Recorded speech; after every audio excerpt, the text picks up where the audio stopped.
Hey dorks, coming at you from the Lone Star State, a pop culture podcast about movies, TV, toys, and other dorky things, with a twist of real-life dad stuff too. So here he is, Lucky the Dork Dad. This is the Dork Dad Podcast. What's up, dorks, and welcome to another episode of the Dork Dad Podcast, or should I say a brand new episode of the Dork Dad Podcast, featuring the man himself, Mr. Rich El Sinestro from the RLU, that's Raw Live Unedited Weekly Show. Now this is a kickoff to a brand new format for Dork Dad Podcast, so hopefully you guys enjoy the changes. Not too big changes, just so I'm still going to talk about movies, TV shows, and the latest Dork Dad questions, but just a little more real. So in this episode, we get into just a little bit about podcasting, about the Mandalorian, and about some old ladies. So hopefully you guys enjoy the show, but before we get started, just a little housekeeping. So this episode is brought to you by 3leggedrabbit.com.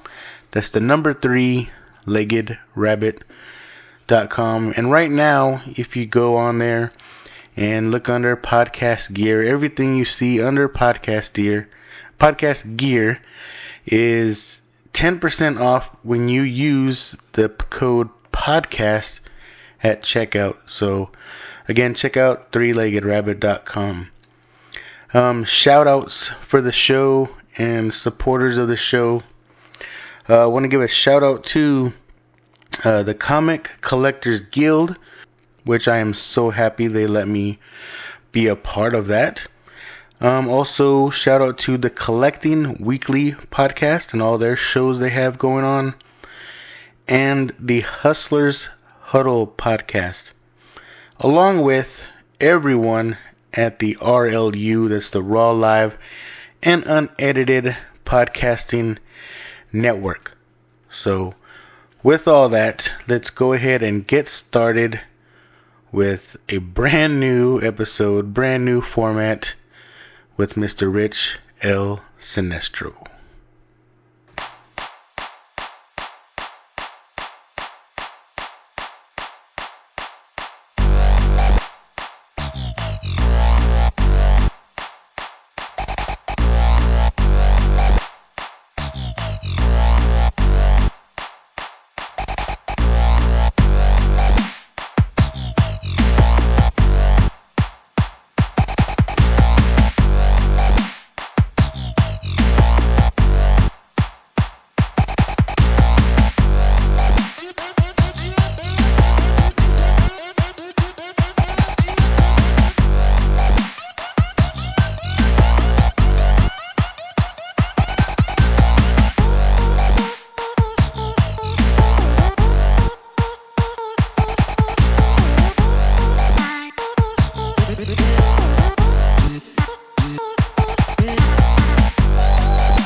Choking? Nah, just my fucking mic is just scraped up my Wakandan throne.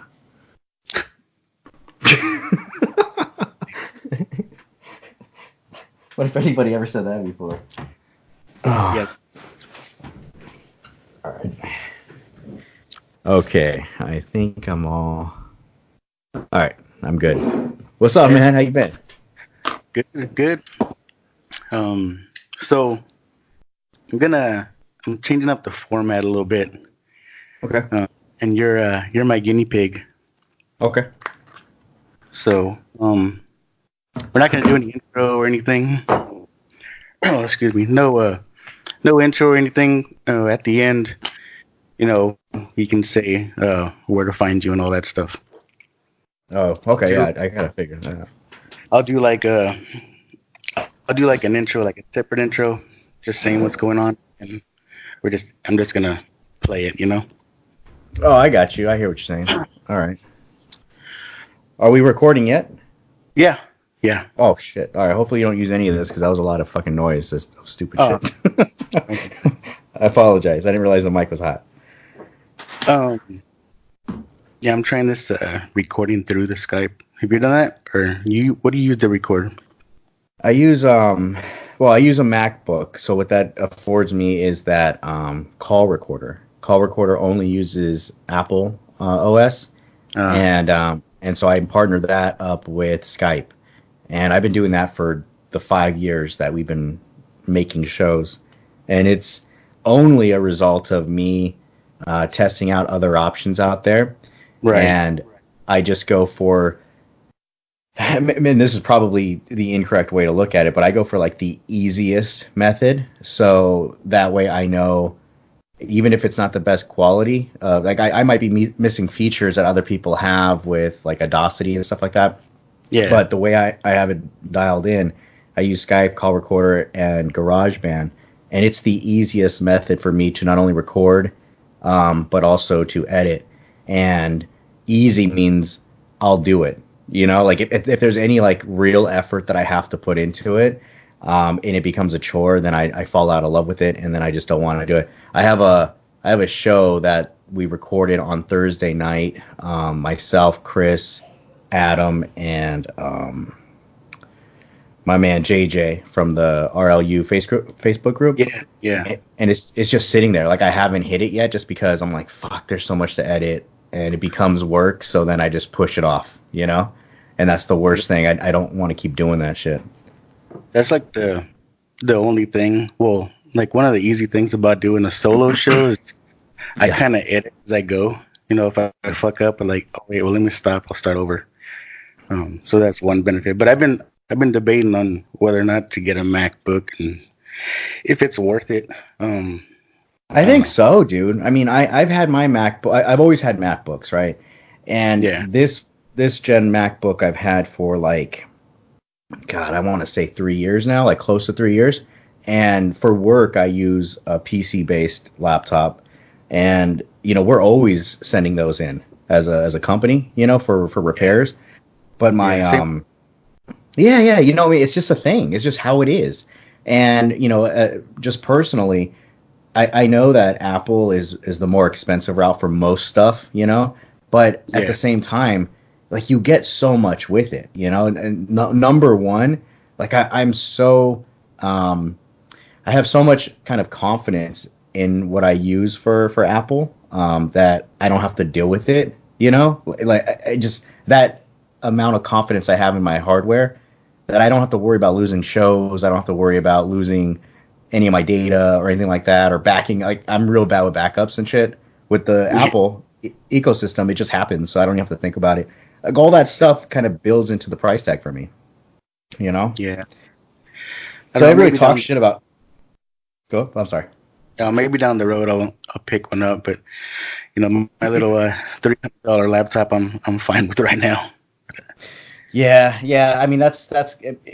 I've never had a Windows base. Like my daughter, she uses Chromebooks for school, and those are fine too. But I've never had anything last more than a couple years before it needs to go in for some type of service. And this MacBook, this particular one, I've had for almost 3 years, I think, and I haven't had any issues with it. I've had minor things where I fuck something up, but it's not been the device's fault. You know what I'm saying? Yeah, I haven't considered buying a used one, but I mean, I don't know, like, why are they getting rid of it? There's got to be something wrong with it. But You know what I heard about that? Just since we're talking fucking dorky fucking computer shit, that one of the biggest pieces of advice that I've been given before, I haven't followed through on it yet because I'm like you. I'm thinking, well, if it was been returned, something's wrong with it. I don't want to be the fucker that has to find out what it is. But what I hear, the advice I've been given is when people trade in their product or if they turn in their product to Apple, Apple basically does a rehaul of the whole system. And it goes through the same tests that a brand new piece would go through before they release it again as a refurb. So you're essentially getting a brand new device. It just happened to have lived in somebody's home before it got to you. And the dude that actually, it was not even one dude. It was actually a couple people that had told me that before. And I have friends that work for Apple, and they kind of said the same stuff. And but it's funny when you have people that work for Apple, they really talk up new product. Like it's almost like indoctrinated into them. Yeah. Because I know engineers and shit. Admit, right? Didn't they admit that they slow down the phones with the updates? They do that, but it's on purpose though. I mean that's because they want to get the new stuff. No, but it's on purpose, but for a reason. Like the reason that my phone, an 11, won't, or the 10 won't run the same as maybe somebody who picked up the 11 Max Pro is, number one, what's under the hood, but also it's because if we try to run the same OS that's built for something faster, faster processor, our shit would be glitchy. So what it does is like, okay, you can run it, but we're going to slow you down and like hold your hand kind of idea so that you don't become glitchy and it doesn't become a thing where we have an unusable phone. So it's yeah, they do slow shit down, but at the same time, it's to our benefit because then I can keep my phone longer. I haven't traded up to the Max Pro or the 11 Max Pro, whatever the fuck it's called, because it's really just a camera. And like I don't really take pictures with my phone. I take pictures with my cameras that I have, So like my wife takes pictures with her fucking phone all the time. Like, and she just went to the Post Malone concert and she was doing video. And Post Malone, my wife goes to a lot of concerts, and usually she'll come home and she'll show me her concert, or she'll text me the images or the video of the concert, and they're grainy and they don't look very good. This time with the Post Malone, it's like it looked like a fucking music video. It looks so clear. So clear. It's amazing. So amazing how well that camera performs. But that's not That's not important to me. You know what I'm saying? Like I don't care about. I never use the camera, so it wasn't. I'm still rocking my iPhone 7. So yeah. But I know it's not a real button, but something about like having the home button. I don't know. Oh, okay. Like I use my wife's. My wife has a 10, and I can't get used to that, but I don't want to upgrade. At least not yet. I hate that button. I do. I hate that button because I wanted the Star Trek shit. Like I've always wanted just this clean slate. I don't want nothing on there. I don't even like the new phones where they have that little dip on the top. So it fucks up when you're watching video. I don't like that either. I just want one clean slate, a brick. Just let me see a whole screen. That's what I want. Everything touch. You seen they're coming out with the Razr, the new Razr? Oh, the Flip? Yeah, the Flip phones. I was like, what? Yeah. I mean, to me, that screen's gonna wear out eventually. You bending it all the time. Yo, I mean that's like for motherfuckers that remember the day. Like that, I remember having a Razr, like a true Razr. And that shit was sweet. I was like, ooh, look at this, all sleek. But now that don't play, man. That don't play. Kids don't know what that shit is. Nah. They ain't sexy, It's for the old folks. It's for the. You might as well do that. Exactly.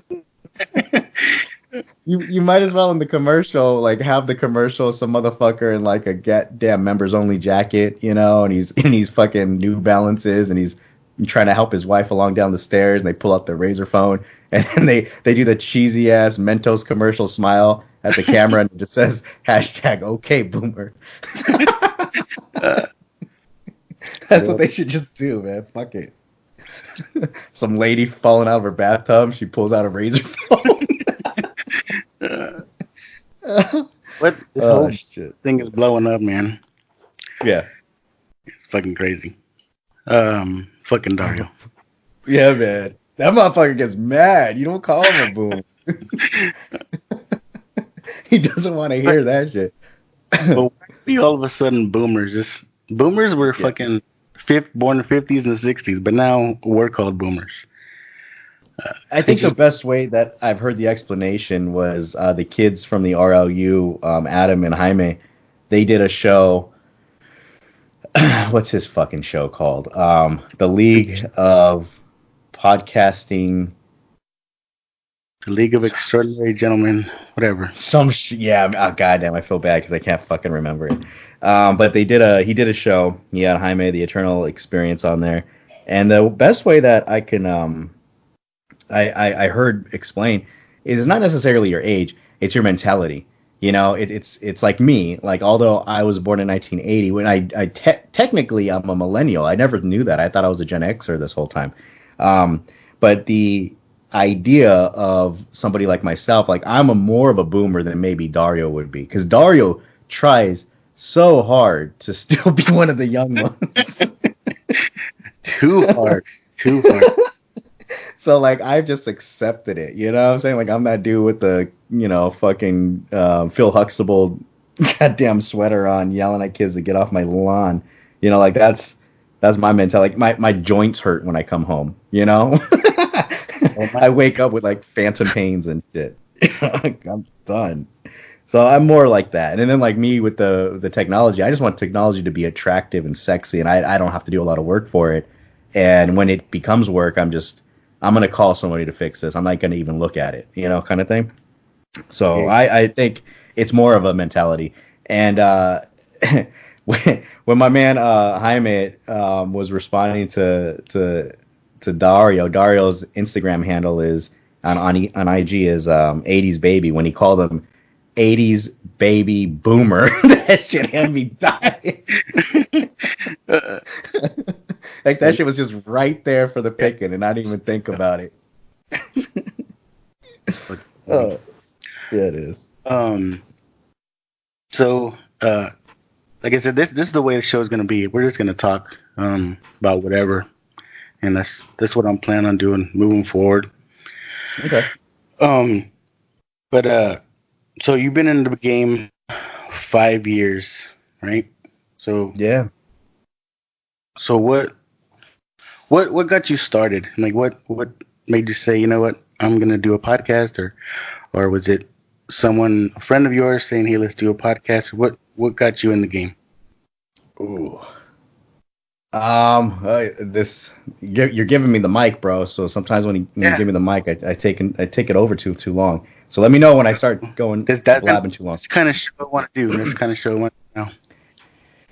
Okay, so I used to, once upon a time, I was doing a podcast with a group of guys that I met through Instagram, through the toy community. And I was a kind of a long-standing guest with that podcast. And then I became somewhat of a co-host, but not really.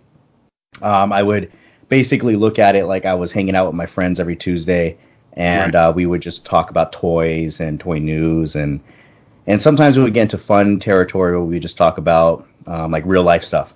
And during the course of my stay there, I recognized that I really love this platform, that it was something that, one, I was somewhat entertaining in, and I had somewhat of a voice.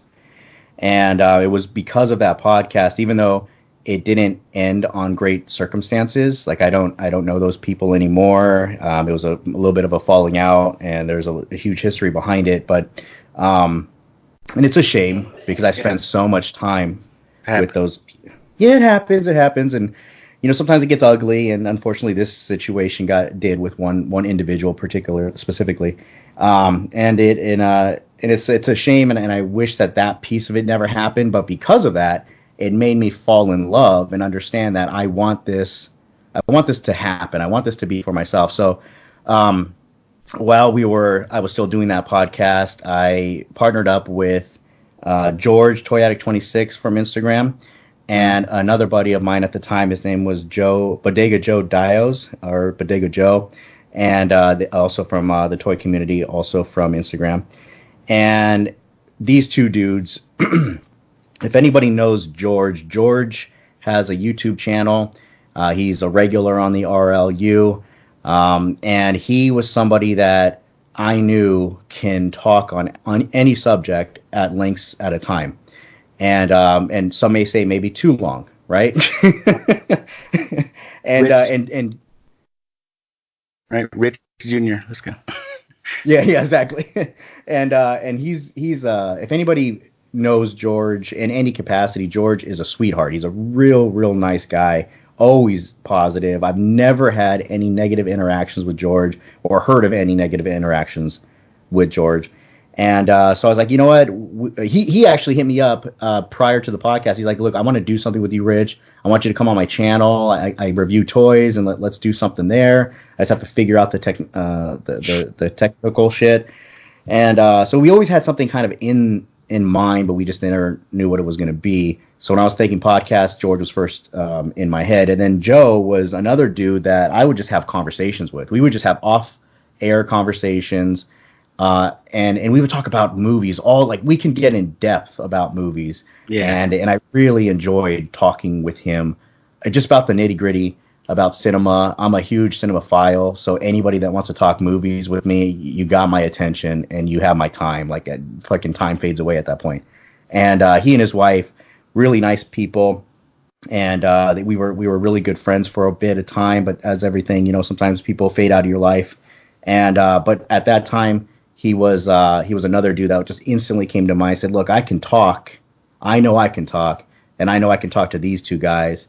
Let's come up with a show." And that was the gem of it, or the germ of it at least. And we started kind of plotting, what did we want to sound like? What did we want to talk about? We come from these different parts of the toy community. How do we bring us together and make it an entertaining show? And first thing that started was our segments. Like, what are they going to be? So we knew that it was going to be Toy Aisles with George. We knew we were going to talk toys. That's what brought us all together. So we knew that was the first segment. I had such a love for movies and TV shows, and so did Joe, specifically movies. So it became a TV show / movies / toy news. And we would do kind of mini reviews. We had a segment called Redbox or Box Office. If we would see a trailer or hear news about something that was coming out or upcoming, we would give it a rating of either, yeah, I'll save that for Redbox, or you know what, that's definitely something I'm going to look at the box office. And that was one of my favorite segments of our show, which we ultimately named Two's Company, Three's a Podcast. And we went strong, man. We went strong for almost a year, and it was a lot of fun, a lot of dedication, but it was, just like everything, life gets in the way, schedules get in the way, and it's hard to maintain. And then it was coming towards an end. I saw it on the horizon. I knew it was coming, and I knew how important this was for me. And I started making moves to make sure that not only did my show not die, but that it would ensure to be something grander than it was, and that was the birth of the RLU network. Right. I made sure that, look, if I fall apart tomorrow, at least what the vision of what I want this to be can continue. It can be a machine that can continue past me. I started doing the Raw Live Unedited based off of our reviews of Walking Dead. We would do kind of an instant reaction to Walking Dead on Two's Company, Three's a Podcast. And we would call it Raw and Unedited is what we call it. Raw and Unedited Walking Dead or something. I can't quite remember, but it was Raw and Unedited in there. And that was kind of the idea of what the network should be. It should be something that doesn't require a lot of editing, that doesn't require a tremendous amount of sit-down time. So Raw Live Unedited was born, and it was all out of a necessity for me because I didn't want to edit. I didn't know how to edit. Joe was my editor for Two's Company, Three's a Podcast, and I didn't want that responsibility. And when the guys had to break away, I knew I couldn't maintain the responsibility. So the idea has always been sit down, record, whatever happens, that's your magic, and you push it out.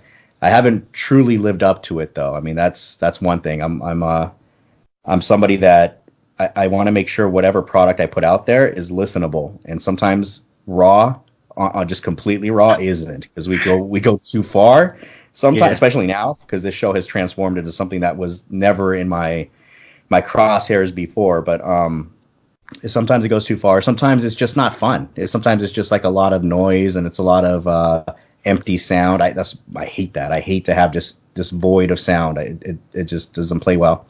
Or sometimes it's just like, hey, this is just a boring topic. Let's move the fuck on. So I do slightly edit. I say in quotations because I sometimes heavily edit. But I'm proud to say. What's that? Gotta edit all the pussies out.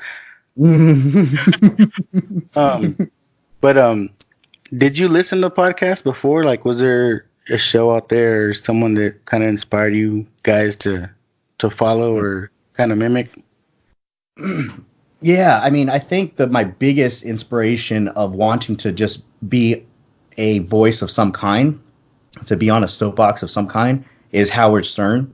I've always listened to Howard Stern since I'm a kid. I love Howard Stern, not so much for the raunchiness, because I didn't discover that Howard Stern.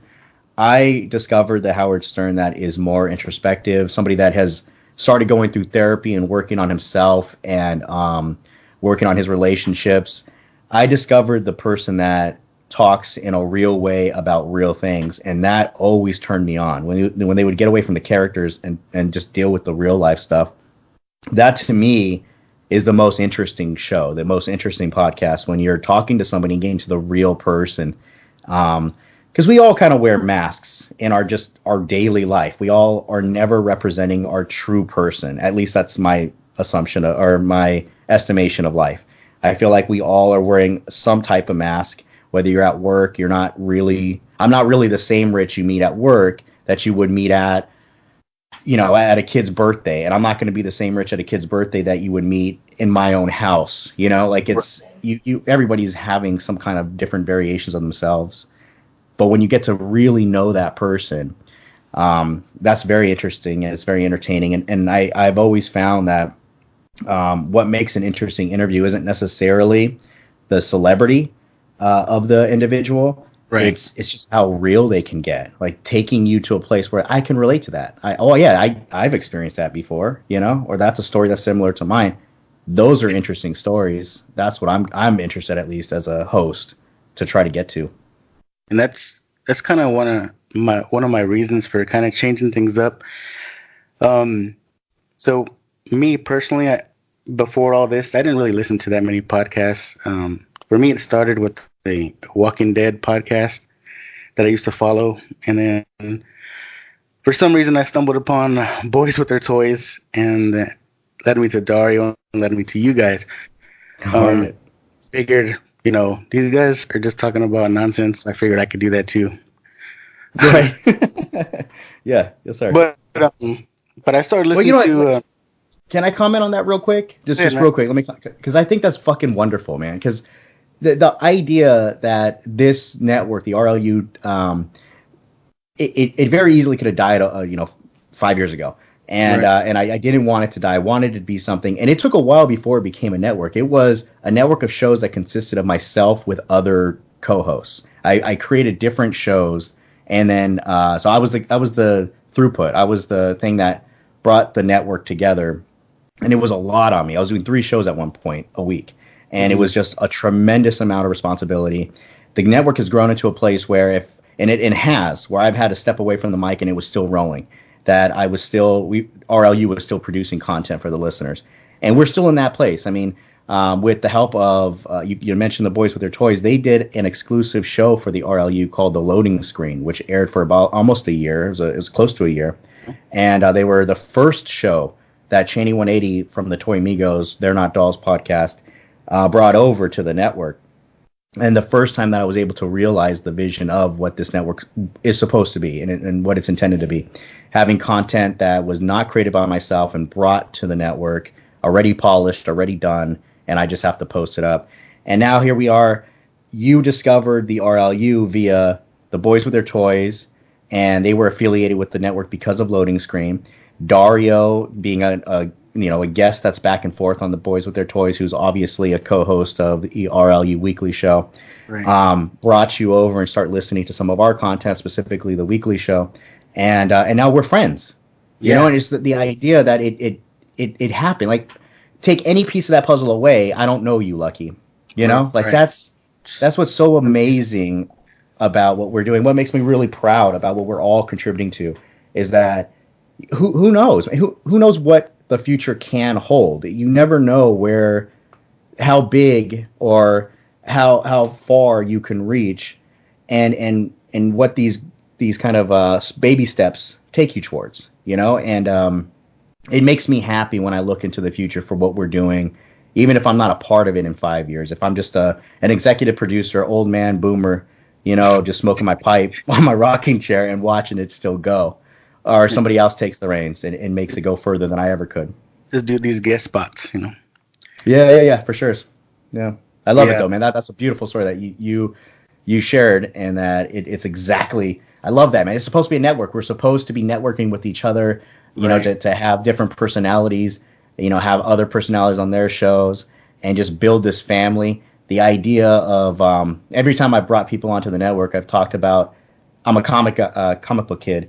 So when I would read comics and you're reading Spider-Man and then Captain America would come in as a cameo, or when you read Fantastic Four and you have the X-Men come in as cameos, like those team ups, that's what I want for this network. I want to have people that wouldn't normally associate with each other or have anything really in common come in and then make magic. And that's what always happens with this network. Whatever we are, we all get along. For some reason, there's a common denominator there, and I love that. I love that we find it. The bromance. Yes, sir. We love talking shit to each other. That's what guys do, right? Yeah, and most of us don't take it personal, so that's what I love about it. Yeah. So where was I? I was talking about not really listening to podcasts at first, but I just like really recently got into Joe Rogan. I know Joe Rogan's really big and whatnot, but I just barely started listening to him, and something he said kind of goes along what you were talking about. We all wear put on a different face, right? First show, a different character, and he was talking about promoting. I forget who his guest was, but he was talking about his guest was asking him, does he promote his own show? Does he get on social media? And he says, no, he don't have time for that. Yeah. That, the way he described it is bandwidth, right? He says all that garbage takes up too much bandwidth of his time, right? He concentrates just on his output, and saying that people, they just try too hard, you know? Try too hard to be relevant. Try too hard to fit in, to get in with the latest trends and whatnot. And I think maybe I fell down that hole. Like I said, I've gotten a lot of positive feedback from other people that listen to the show, some coworkers, and you mentioned it too when I was on the weekly, where you said you really appreciate all the stats and stuff, but you really more enjoy just the stories, right? Just the talking, the real life stuff. Yeah, and absolutely. That's what I get. That's a lot of the positive feedback that I got. So that's why I'm kind of changing it up. Maybe get a little less statty and just more talking. What I find with like the weekly show, the excuse to get together to do a show is let's talk about pop culture.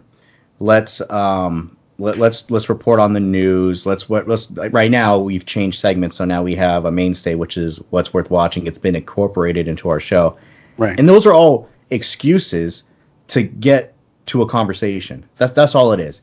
You know, like we at the weekly show aren't going to be breaking any news. We're not going to be coming on and saying, "Hey, did you hear?" And the audience is going to be like, "No, I did not hear." They've already fucking heard. You know, it's just the whole idea, in my opinion, of a successful podcast is your listener falls in love with your character, and the character is why they keep coming back. That person or two or three or four, whomever, or that maybe it's just that group itself as a whole. is why they come back and they want to see what's next with you. But you have to have some excuse to make a show in my mind, and that's why I label it a pop culture podcast. And because we're primarily talking about shit that we geek out on, but the fun is when we get to the real personalities. Yeah. I've tried that. I've tried to do where it's just us talking, and what I found is it gets out of control because I have a group of yahoos, right? So it just goes nuts, and it goes to places I can't control. So like I need specifically some reason to reel people in, and myself included, because sometimes I get off of that energy too, and I start going silly. But yeah, I hear what you're saying, because truly every great show is all about the personalities, and as real as you can be with the audience, the more receptive they're going to be. We can all hear when somebody's not being their true self. We all can hear it. So yeah, you're changing up format. Sometimes that's what's needed to keep things fresh for you specifically as the producer of the content. And I think that's just more me, the way I am, because you could probably tell I'm like a older version of Adam. I'm not a big talker, and people don't know I'm not a big talker. But this soapbox, if you will, this show has really helped me out with that. And I lost my train of thought. Hey, speaking of which, though, man, kind of putting yourself over to being an older version of Adam. One of my not even one of my favorites, my favorite and my most proudest moment as a podcast for the last 5 years was a show that you were on, where we talked about the Joker very candidly, where Adam shared, you shared, and even Andre had shared your guys' experiences with your mental health, right? As we all do. And that was the truest example of podcasting, and the most proud moment that I've had as a producer of podcast. And it was something that while I was listening to it, I was in awe of what I was listening to, in a sense that I can't believe that I'm capturing this right now. Like this is such an important conversation to have amongst, here we have a millennial and all the way to a boomer, talking about something that is so important, something that just gets brushed under the fucking rug, something that's never really acknowledged or dealt with in a real way. Something that's scary, something that feels shame, that people sometimes feel shame for. And we're talking about it openly and honestly. It just was a beautiful fucking moment for me, and the response that we got from some of the listeners. I know that people individually received messages and things like that of positivity, and just me personally, if I'm going to direct anybody to listen to what Rich produces for the network, that's the thing. That's what I submit for the Emmys right there. It's like, this is what we do. Yeah, we're a bunch of assholes. Yeah, we talk about a lot of bullshit, but we bring it to the surface where we use a lot of racial humor because we're a biracial cast. Right, and right. We use a lot of, jokes at each other's expenses. We do it to each other because we know that we're friends ultimately. And it's in a safe place that we can have these conversations and make these jokes. We're never directing it towards somebody that's outside of our sphere. And but at times we get real, and at times we get into our personal lives. I try to share as much as I can. Sometimes I overshare about my personal life, and it feels great when I do it. It's very cathartic. That's the only way I can really describe it. It's like a release that I gain from sharing with the audience. And in that moment, though, that Joker episode was, wow, it was just something I'm a huge fan of, that you guys all helped produce that and make it magic. Not too much Joker, but a lot of stuff. Yeah. But so, like me and Adam, I think we have similar personalities. I think we're overthinkers, and I think you mentioned it before that, Adam has a hard time just getting it out. Just say it, right? Yeah. And I feel I'm like that too. A lot of my earlier shows too, like sometimes it's hard for me just to talk off the whim. Like I'll literally write almost a script, and then that's why another reason for changing it up, because I feel like I'm just reading, and there's no personality behind it. But yep, that's where I'm leading. Um, I can relate to that, Lucky. There for a long time, I would over prepare for my shows when we were more structured. Once upon a time, believe it or not, especially when we were in the Two's Company, Three's a Podcast arena. I would write out exactly what you just said. I would write a script for myself because I struggle with stuttering at times. Like it comes out in my daily conversation. I work at it, and there's also like I don't maybe like a piece of undiagnosed Tourette's or something because it's like a running joke in my family where like sometimes I'll be talking to the kids, I'll be talking to my wife, and it's like my mind gets lazy. I don't know how to explain it because I've never really looked into it. But I'll be talking to them and say, hey, I'll tell my boy like, hey, go pick up and then I might say refrigerator instead of go pick up your toys, or I might say, hey, go make sure that I don't know, make sure the blankets are locked. It's like like I'll be fucked up for a second and I have to think about what the fuck am I trying to say, and then I'll say it, and it happens enough throughout our daily life. It becomes a joke where like my wife or my daughter be like, oh, okay, Dad, we're gonna go check the refrigerator. It's a joke, but it is something that it does happen, and that was one of the reasons that I had in the past created a type of script for myself, so that way if I got lost, I would look at my mini script and be like, okay, that's where I had to go. I do that to an extent now. Everybody teases me about my pencil sharpening, but I create for my show, I create a kind of like cliff notes of what I want to talk about, my points I want to talk about, so that I never get into that territory. Because if you show weakness, especially in the weekly show, like they're like goddamn vultures, they'll jump all over you, right? like these motherfuckers are crazy. So I never want to give them a reason to come down on me. They have more than enough already.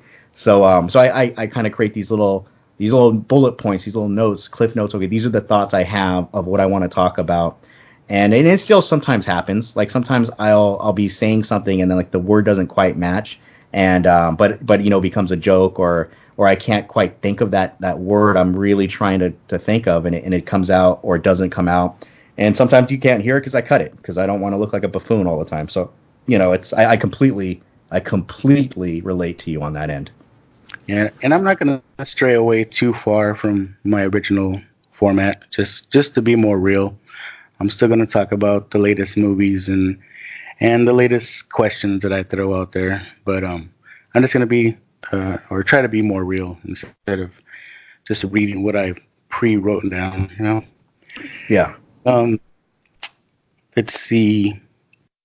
I guess we can talk about the Dork Dad questions if you want to.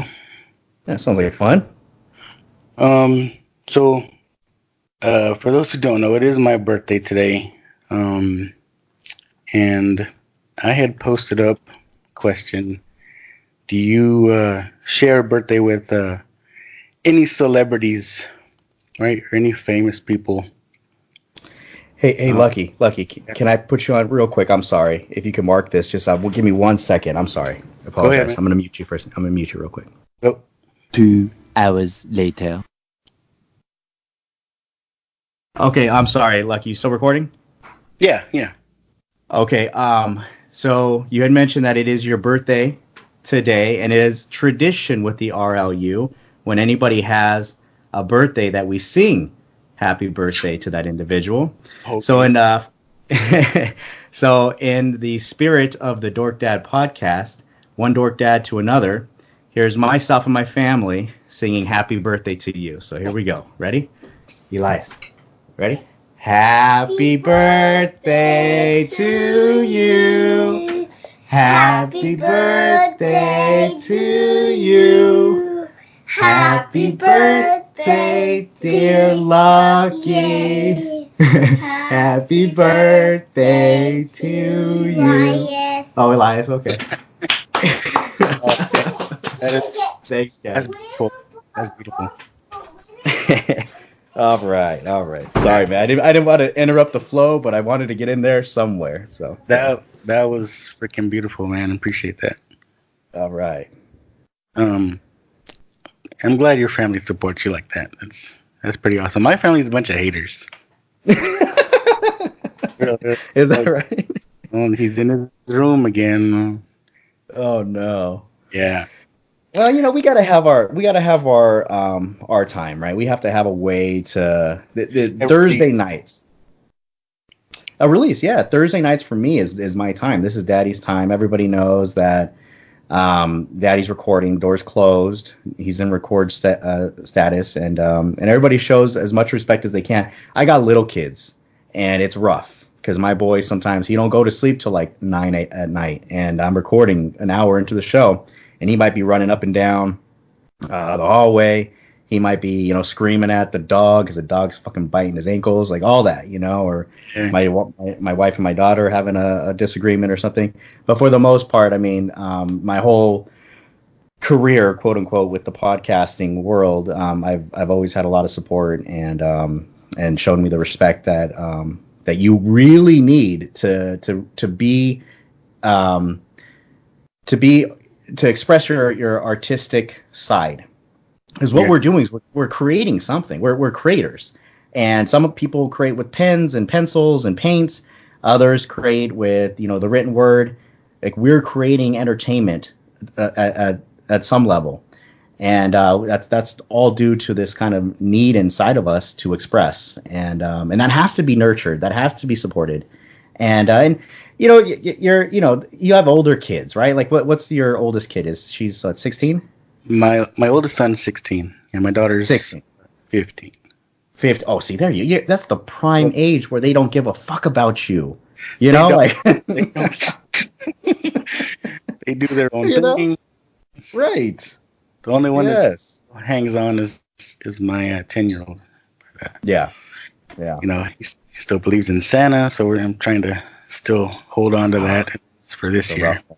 That's a rough one, man. I got a 10-year-old too, and every time it's brought up, I'm not going to say it because she's within earshot, but every time it's brought up, it's my wife and I look at each other like, fuck, like, when is this going to drop? Like, ugh. You tell my kids, don't say nothing. Shut up. Yeah, shut the fuck up. Don't you say nothing. Yeah, but don't take the magic away from them. That support is awesome. I mean, I'm not saying my family doesn't support me, but of course not. Just going along what I was saying earlier is just this whole trying too hard, and I felt myself just kind of like always on my phone, like always looking up stuff to report on, or trying to make a funny picture, trying to create content, and that's kind of the reason why I haven't recorded in a couple of weeks, because I've been trying to slim down, trying to rethink about what I want to do, and spending too much time trying to make stuff instead of just actually concentrating on the show. Yeah, I mean, that's the in my opinion, or at least my experience, the bane of my existence on this side of things is any type of social media. I hate that part of it. I take no pleasure out of it. It's just a chore. Like, I'm not a great social media guy. The only following I even have is because of my toy photography, and I haven't done that in like 6 months. And then before that was another 6 months. Before that was a year.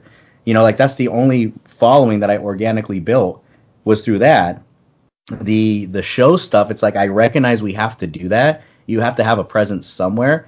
I just don't want to be the one doing it.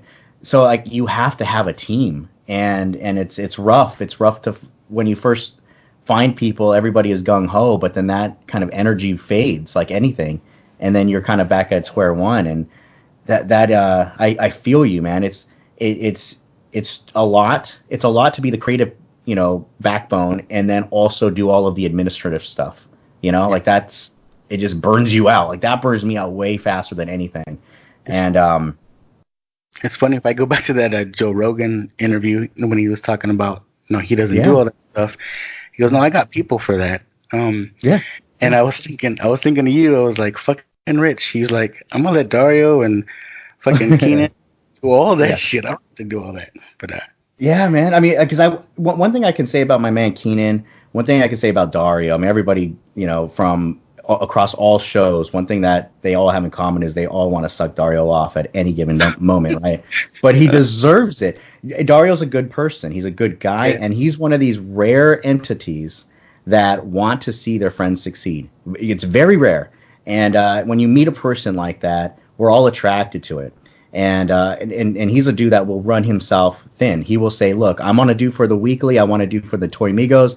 I want to do for Who Will Survive. I want to do for the entirety of the network. And what ends up happening is it's one individual, and he's spreading himself too thin, and we're all taking too much advantage of him. And he had to take time away from it for a while. And, that's where teams come in. That's my vision of the RLU social side of things. I want to have an actual team in place, so when my man Keenan or Dario can't do it, somebody else falls into the folds and picks up the slack. And then I try. I do try, but it is very difficult and time consuming. Yeah. And then if you don't have a love for it, it's a chore. Like, I don't have a love for that. That's not something that turns me on. I can't wait to post this piece of news, or I can't wait to, repost this meme, or, whatever it is. I can't wait to get on the mic and tell you my thoughts. That's the shit that excites me. Yeah. So before I was part of the network, like you said, Dario was cool. He'd send me trailers or videos and stuff to post, and I got kind of worked up. I was like, man, I'm gonna try to get this stuff before he does and send it to him. And I was like, I was wasting a lot of time and effort. But yeah, Dario was great. Dario was great. So back to the birthdays, right? Where I was. Yes, sir. I don't know if you want to share anything, but do you know if you have share a birthday with any celebrities? I know you commented that some guy named Rich shared your birthday. Yeah. Yeah. And El Sinestro shares my birthday. Also, another celebrity of sorts, my man Toy Addict 26 George shares the exact same birthday as myself. Nice. Diana Ross. I share a birthday with Diana Ross. Nice. I have Keira Knightley.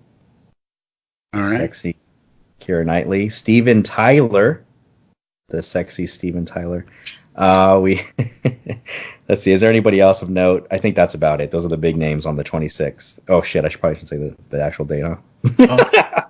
Well, I guess if they look it up, they know anyways, huh? All right. Yeah. So yeah, those are the one to share now. Wait, hold on, one more. Near and dear to my heart. I didn't even realize it. This is awesome. Leonard Nimoy, R.I.P. Leonard Nimoy, Spock from Star Trek. Trekkie. Yes, sir. Yes, sir. What about you? Me personally? Yeah. I got some good ones. Uh-oh. RuPaul. What? Yeah. No, for real. I got some good ones. Lauren Michaels. Okay. Rachel McAdams, even though I hate her. For some reason, I hate her.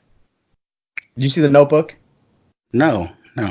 Oh. I don't know why. It's like after like Mean Girls, for some reason I had it in my head that she's a bitch, and I was like, I don't want to see anything that girl's in. What did you think of her in Doc Strange? Well, I mean, I like her now, but okay, yeah. You're good with her now. Okay. Yeah. Okay. Couple other ones. Martin Scorsese, I share a birthday with. Ooh, that's a great one. Even though he thinks all of our movies we fall in love with are trash, it's still a great one to have. And my favorite, national treasure, I share a birthday with Danny DeVito. Oh, dude, that is a great one. Yeah. Fuck you, man. I want that birthday now. That's a great ass birthday. Yeah, it's awesome. Anytime anybody brings up anything with Danny DeVito, like you have pictures in your head when you're talking, or at least I do. I have like movies in my head playing all the time as we're having conversations. I visualize Danny DeVito all greased up coming out of that fucking couch. Like that's the only thing. That's my go-to. What's your favorite Danny DeVito movie? Oh my god! If you have one. Fuck, man. Okay, the easy one is Twins, right? But I would say Throw Mama. Throw Mama from the Train, because he plays deranged, really fun, Yeah. Because if anybody else was in that role, it can seem scary. But there's something so goddamn endearing about Danny DeVito. Yeah. I think I'd be comfortable saying Throw Mama. I think that'd be the best Danny DeVito for me. I have this weird, I don't know if it's weird, but I love Renaissance Man for some reason. Oh yeah, dude, sure. I mean, say a bad one. I mean, that's probably the harder question. Yeah, for some reason that's my favorite. Yeah, just the people I had in there, young Marky Mark, Oh no. Yeah, it's the homeboy from Bronx Tale. Forget his name. Oh, yeah. I know what you're talking about. To me, that's a great movie. But anyways, let's see what Augustine Garcia, 1190. Augie. Yes, sir. He shares a birthday with Joe Rogan, and he says motherfucking Hulk Hogan. So that's pretty awesome. Yeah. Man, I don't know. Hogan, I love Hogan from when I grew up, right? Obviously, we all grew up on WWF. Yes. And I don't know, man, when he was all in the mix with that whole Bubba the Love Sponge and the swinging with their wives, and then the whole video that came out where he's saying the N-word and all that, then his fucking son killing a dude, and they try to put that on the back burner and try to downplay it, like all that shit, man. Like it really left me feeling a certain type of way for Hogan. It's like there's only so much the nostalgia points buys with me. I mean, it's happened with a lot of like Mel Gibson. It's happened with me from Mel Gibson, how he behaved. Happened with me, obviously, with Bill Cosby. That was a hard one. That was a fucking hard one to really sink my teeth into and accept it. But yeah, sure. So it's like it's kind of like that with Hogan. It's like as much as I love Hogan from my childhood, it's just he feels like a hillbilly piece of shit to me now. So. I haven't watched wrestling since it was WWF, but no, my favorite was always Brutus the Barber. Oh yes, Beefcake, which is crazy. He cut a motherfucker's hair off. I mean, what was that? Yeah. Just some crazy 80s stuff. Yeah, man, all those characters that we had, Roddy Piper, the Iron Sheik. You can't do that shit now. You can't do Iron Sheik now. No way. Fucking way can you do that? We were watching WWE as a family here and there. I grew up on WWF. I used to take my kid brother to go see the when it got really into the Attitude Era with DX and Stone Cold and The Rock when it was in its heyday, right? Like that was probably arguably the brightest it's ever shown. And then I fell out of wrestling for a while. My daughter, because of my cousin's girlfriend, she used to wrestle in Japan. So that sparked an interest for wrestling, and then I started showing her here and there. We watched one of the events, and then now we're trying to do this. Now that SmackDown is on Fridays, we've seen I think about 2 or 3 of them now. We're not watching it consistent, but the world is being exposed to her, and my son fucking loves wrestling. Like every time it's on, he's wrestling our dog on the sofa. My kid's crazy. He's gonna kill somebody before he's fucking 10. I'm telling you now. Did you see that movie, Fighting with My Family? No, based off of Paige, right? Yeah. Not yet. No. I thought was it good? I thought it was pretty good. It's worth your watch. Okay. Mm-hmm. Let's see. Sarlacc Digest. I don't know who this is. It's just from the Sarlacc Digest. Says that his wife shares a birthday with George Lucas. I don't know if you know who that is. Ah, George Lucas. Not familiar. Did he make Star Trek? Huh? Might have been Star Trek. He might have done Star Trek. See who else on Instagram. JRU Toys says Britney Spears, Lucy Liu, and Gianni Versace. All right. Lucy Liu, that's a good one. That's a hot one. Yeah. She's old too, right? Isn't she up there? Yes. She's in my list, son. Yes, we're not there yet. We're not there yet. All right. What else we got here? I got one of my local guys who has where I usually get my comics, Invincible Comics and More on Instagram. Chris says that I might be jealous, but he shares a birthday with Adam Sandler. Yeah, I am jealous. That's a good one. How are you on Adam Sandler? He's one of my favorites. Yeah. No, Adam Sandler's. I like Adam Sandler in his more of his dramatic roles than anything. I mean, his early work in comedy is obviously classic, but I think it was Reign Over Me, right? I think that's what it's called. It's where he loses his family in the 9/11 attacks. With Don Cheadle. With Cheadle. Yeah. Man, like there's a scene in there. It's a good movie. Like that is 100% worth your watch. One of my favorite like top 100 movies, like for sure, easily.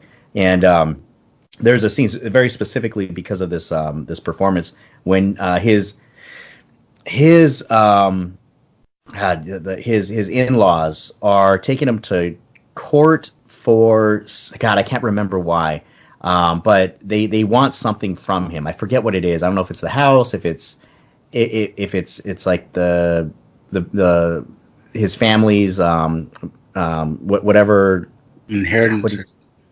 No, not inheritance, but like just like whatever they have, like their clothes or their toys, and it's something like that. I'm not doing this movie justice, but they had taken him to court for something regarding his family, and he's really just toned out of the world. He's off grid. He's somebody that's just like, I lost everything. I lost my world, and now I am in this kind of prison of my own making. I'm shutting everybody off. I don't want to have any feelings, and he literally tunes people out. He puts headphones on. I'm not hearing you, kind of thing. They take him to court. In the court scene, they're attacking his character, saying like, it's like you don't even care that you lost. That you lost your family. Like you're not showing anything to us. And everybody deals with grief differently. And this is a great examination of that, a great study of that, because he breaks that on the stand. He's like, you think that I don't care? The problem is I care too damn much. Like I see my wife in women that I'm passing by on the street. I see my kids and kids on the playground. I even see them in the fucking dog. You know, and he's saying, he's doing this in such a way that he's delivering this line, because you know Adam Sandler is this comedic performer, this guy that seems happy and he's great at doing those performances, but when something about a sad clown, man, and he's breaking down and he has like that half smile on his face as he's like he's letting all this poison finally come out. It was just such a human and believable moment that I'm like, this guy's a fucking star, man. Like he should always be doing this. To find that performance in himself, it just, like me telling you guys I know I didn't do anything for you because you're like, what the fuck is Rich talking about? But me remembering it, like I'm getting chills up my own spine remembering it, because it was so powerful to me watching it. So yeah, man, he's great. I'm a big fan of Adam Sandler for sure. Kind of interested to see, have you seen the trailer for that Uncut Gems? Yo, where he plays like the old mobster Jewish guy. Yeah. Yeah, that's gonna be great, man. They show him with like hookers and blow and shit. Like, yeah. He's like gambling, he's fucking taking money from the mafia. All that's super interesting. I'm right there with you on that. Definitely want to see that. Let's see, we got the kid, Urban Spidey. He says quite a few famous people. He says Linda Carter, Emily Bett, Rickards. I don't know. I don't know what that is. He says Felicity on Arrow, whatever that is. That sounds like a millennial thing. Yeah. Amelia Earhart and Steve Irwin's daughter, Bindi. Okay. Bindi. Anytime I hear, so I'm a Howard Stern fan, right? So if you're a Howard Stern fan, you know that my man Godfrey, what's his name? Gilbert Godfrey. Gilbert Godfrey is a guest that comes in here and there, and it's always gold when he comes into the Howard Stern show. And a little bit after, not even a little bit, a while after Steve Irwin passed away, Bindi Irwin, she started becoming mature. And he would always do these jokes about Bindi. And I always hear Gilbert Godfrey's voice in my head when anybody brings up Bindi.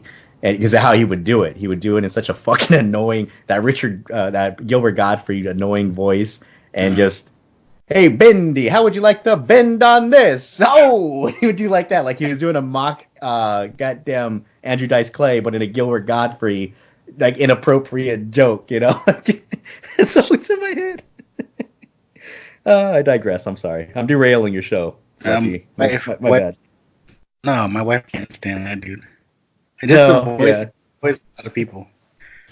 Yeah. I guess that's it for birthdays. Yeah. I don't know if you want to talk about it or just save it for your show, but what do you think about these 2 episodes of The Mandalorian, man? So we did talk about it on the weekly show. I'm just I haven't got around to publishing it yet. You can look for it. Well, I don't know when you're publishing this, but by the time you hear this, you'll hear ours interpretation of The Mandalorian. Man, bro. I mean, this is what I want Star Wars to be. Like I've always wanted it to be this gritty, this serialized telling, and I think the way that Disney Plus decided to not be like Netflix and drop everything all at once, giving it to us on a weekly basis, I think it's inspired. It's working, I think. I think so. Yeah, because it gives us that water cooler talk that is always missing when you have those binge moments. If we would have got it all, we would have been done talking about it already. Dario brought that up when we talked about in the past, when we had talked about binging versus, because there are still streaming services that offer weekly releases. So now obviously Disney Plus is becoming one of those, but Hulu did that, Prime did that. If you subscribe to HBO Now is obviously HBO, so it does that. And then Netflix was playing with the idea of doing that for some of their content. And I'm in the mindset of, drop everything on me and let me determine if I'm going to binge it all at once or if I'm going to watch it week to week or every other day, whatever it is, if that was how you got me. Netflix got me like that. The attraction of Netflix is I know a Netflix property is going to drop all at once and I'll watch it at my leisure. Right. Disney Plus, we know the rules with Disney Plus, and they're saying we're going to do it every week, and I enjoy it. They build for that. They build so that you have a week in between shows. It's not like cliffhanger, and I need to know exactly what happens the moment it happens. The first episode was so feeling. Like I felt, even though it was like 40 minutes or something, I felt fulfilled watching it. It felt like, did we just watch a fucking movie? And it's like, wow, it's already over? And I felt good for it. Like I wasn't like, man, I really need to see this. I don't feel complete until I see the next episode. I was more like, I can't wait to see the next episode and see what more they're going to give me. So it was like a different feeling. It was a positive feeling. And just this world that we're discovering, how many worlds we've been to already in a fucking TV show, how great it looks. It looks so good, man. I mean, the CGI is great. There's moments it's shaky, but for the most part, it's really great. This new Yoda species character, obviously kind of introducing the idea of like a wolf and cub type of storytelling. Dude, this is a fucking plus, bro. This is something that I am willing to pay that Disney Plus price for this, for just this. If you weren't already hooked, just having Mandalorian or Mandalorian people, that Baby Yoda, man, that's got people hooked. Like my youngest, I kept telling him, hey, let's watch the show. And he was like, nah, I don't want to see that. Right. And then I was like, I don't want to spoil it, but I showed him the Baby Yoda, and he was like, oh, I want to see it. Right. Yeah. I'm already waiting for the toys, right? We're going to get Baby Yoda plush, Baby Yoda backpacks, everything, all that stuff. I mean, that's Disney. I mean, they did it with Baby Groot. I mean, you always see when Disney gets their four fingers into a property, and it's like that's the Disneyfication of what they're doing with the Star Wars universe. They're trying to make everything cutesy. They did it with the Porgs. They're doing it with Baby Yoda now. Sometimes it works. Sometimes it's blatant. I think it works in this interpretation. It makes sense. You have this gritty, rough Mandalorian coming from a really, tough underworld, protecting this cutesy 50-year-old baby. So yeah, man, it's working on me. It's fucking amazing. They're exploring shit that we have never seen. We've never been inside of a Jawa, whatever that fucking thing is called, that big old tank. We've never seen the inside really.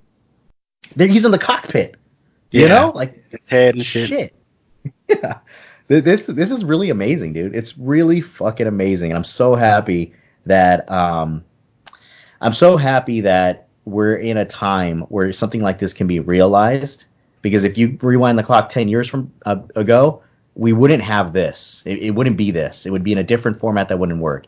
If it was like, say, TV, if it was on like CBS or for a while, Lucas was playing with getting some type of serial on TV for the Jedis, and it was going to be with AMC. Then it was talks of going to regular broadcasts, and it never came into anything. And I think that we would have been none the better for it if it did. This is the way it should have been. It should be in this format, and that way we can be geeked out on it, binge it if we want to when they all kind of drop eventually in the next 8 weeks, or we could watch it week to week, and we can take it with us. I can watch it on my sushi breaks for lunch. I can watch it with my family when I get home, and this is the way. This is the way it's supposed to be. This is the way we should take in all media. I love it. I love this. It's a great show. I do have one question, or at least see what you think. It might change once the season's over, or see where the series goes. But when people mention the Obi-Wan series, right? Oh yeah. Not as you said, you're not as excited because we know nothing's gonna happen, right? We know nothing's gonna happen to Obi-Wan, right? There's no thrill, there's no threat, right? Right. With this series being in between Return of the Jedi and Force Awakens, when you think about it, do you feel the same way with everything that we're seeing? This Baby Yoda is not going to have any effect on what happens later on because we don't see it later on. Okay.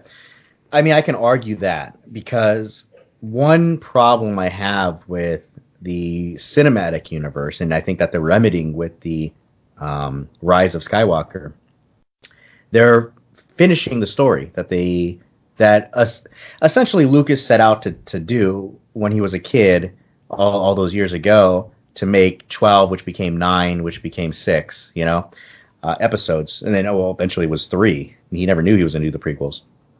So it's finishing and putting a period at the end of the sentence for this story of Skywalker.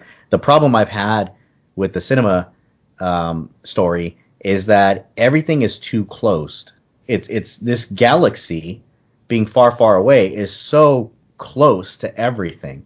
I want to experience the galaxy, and whatever's happening in one end of the galaxy, the other end shouldn't know about. Just like there's shit that's happening in Europe that I don't fucking follow or know about, or there's some kid in Africa that's going through his trials and tribulations. How would I have any interaction or know of that? If that's how it should work, it should be removed and isolated. Being that it's everybody knows the Skywalkers and everybody knows what's going on, right? Exactly, and also there's relationships that exist pre and post, and it's like that's not fucking real. That's not how it works, And so I think that with this baby, whatever this baby Yoda becomes, because obviously it's not Yoda, but whatever it becomes, we don't know I learned this from Chris from the Sarlacc Digest and Hot Topic, that Yoda's species doesn't have a name. So that's why everybody's referring to it as a baby Yoda. Right. And it obviously, I mean, it has its own kind of unique appearance, like with its little frowned mouth all the time. Like that shit fucking kills me, man. So I hope that whatever transpires here just is its own tale. This is what happens with the Mandalorian and how he becomes an anti-hero or a hero, or how he makes a sacrifice and it leads into another story. Or maybe Baby Yoda doesn't move past being a baby. Maybe there's something that happens to that baby, but for a reason. Maybe we see a grown Baby Yoda in the sequel streaming trilogy series or whatever it's going to come past the Rise of Skywalker. And we have reference to that.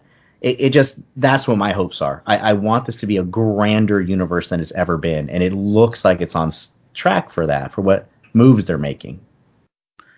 One thing I found interesting is that when he did the whole Jedi thing, right? He stopped the Rhino or whatever that was. Yeah. The Mandalorian didn't know what that was, right? Meaning he didn't realize, or he doesn't know. Does he not know what Jedis are? Or maybe he does not know they have that type of power. You know what I mean? I mean, Jedis have to be known, right? Oh, I hear what you're saying.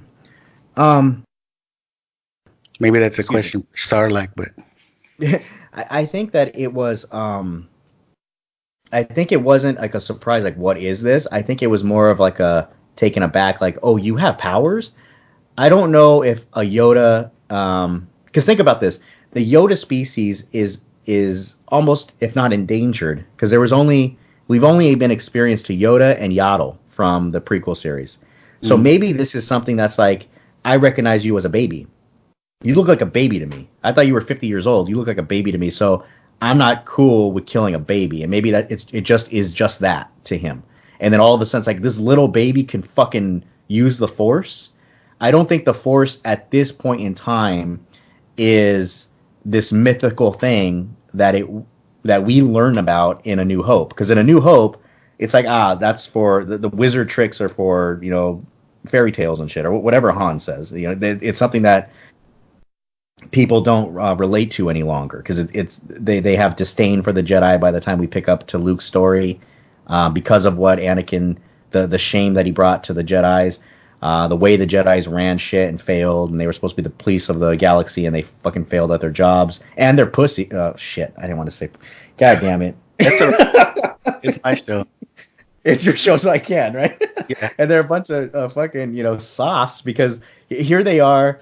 The moment that they see they hit adversity of some kind, they fucking run away. Yoda runs into isolation. I fucked up. I couldn't fight the Emperor, so I must put myself in isolation. Obi-Wan does the same shit essentially.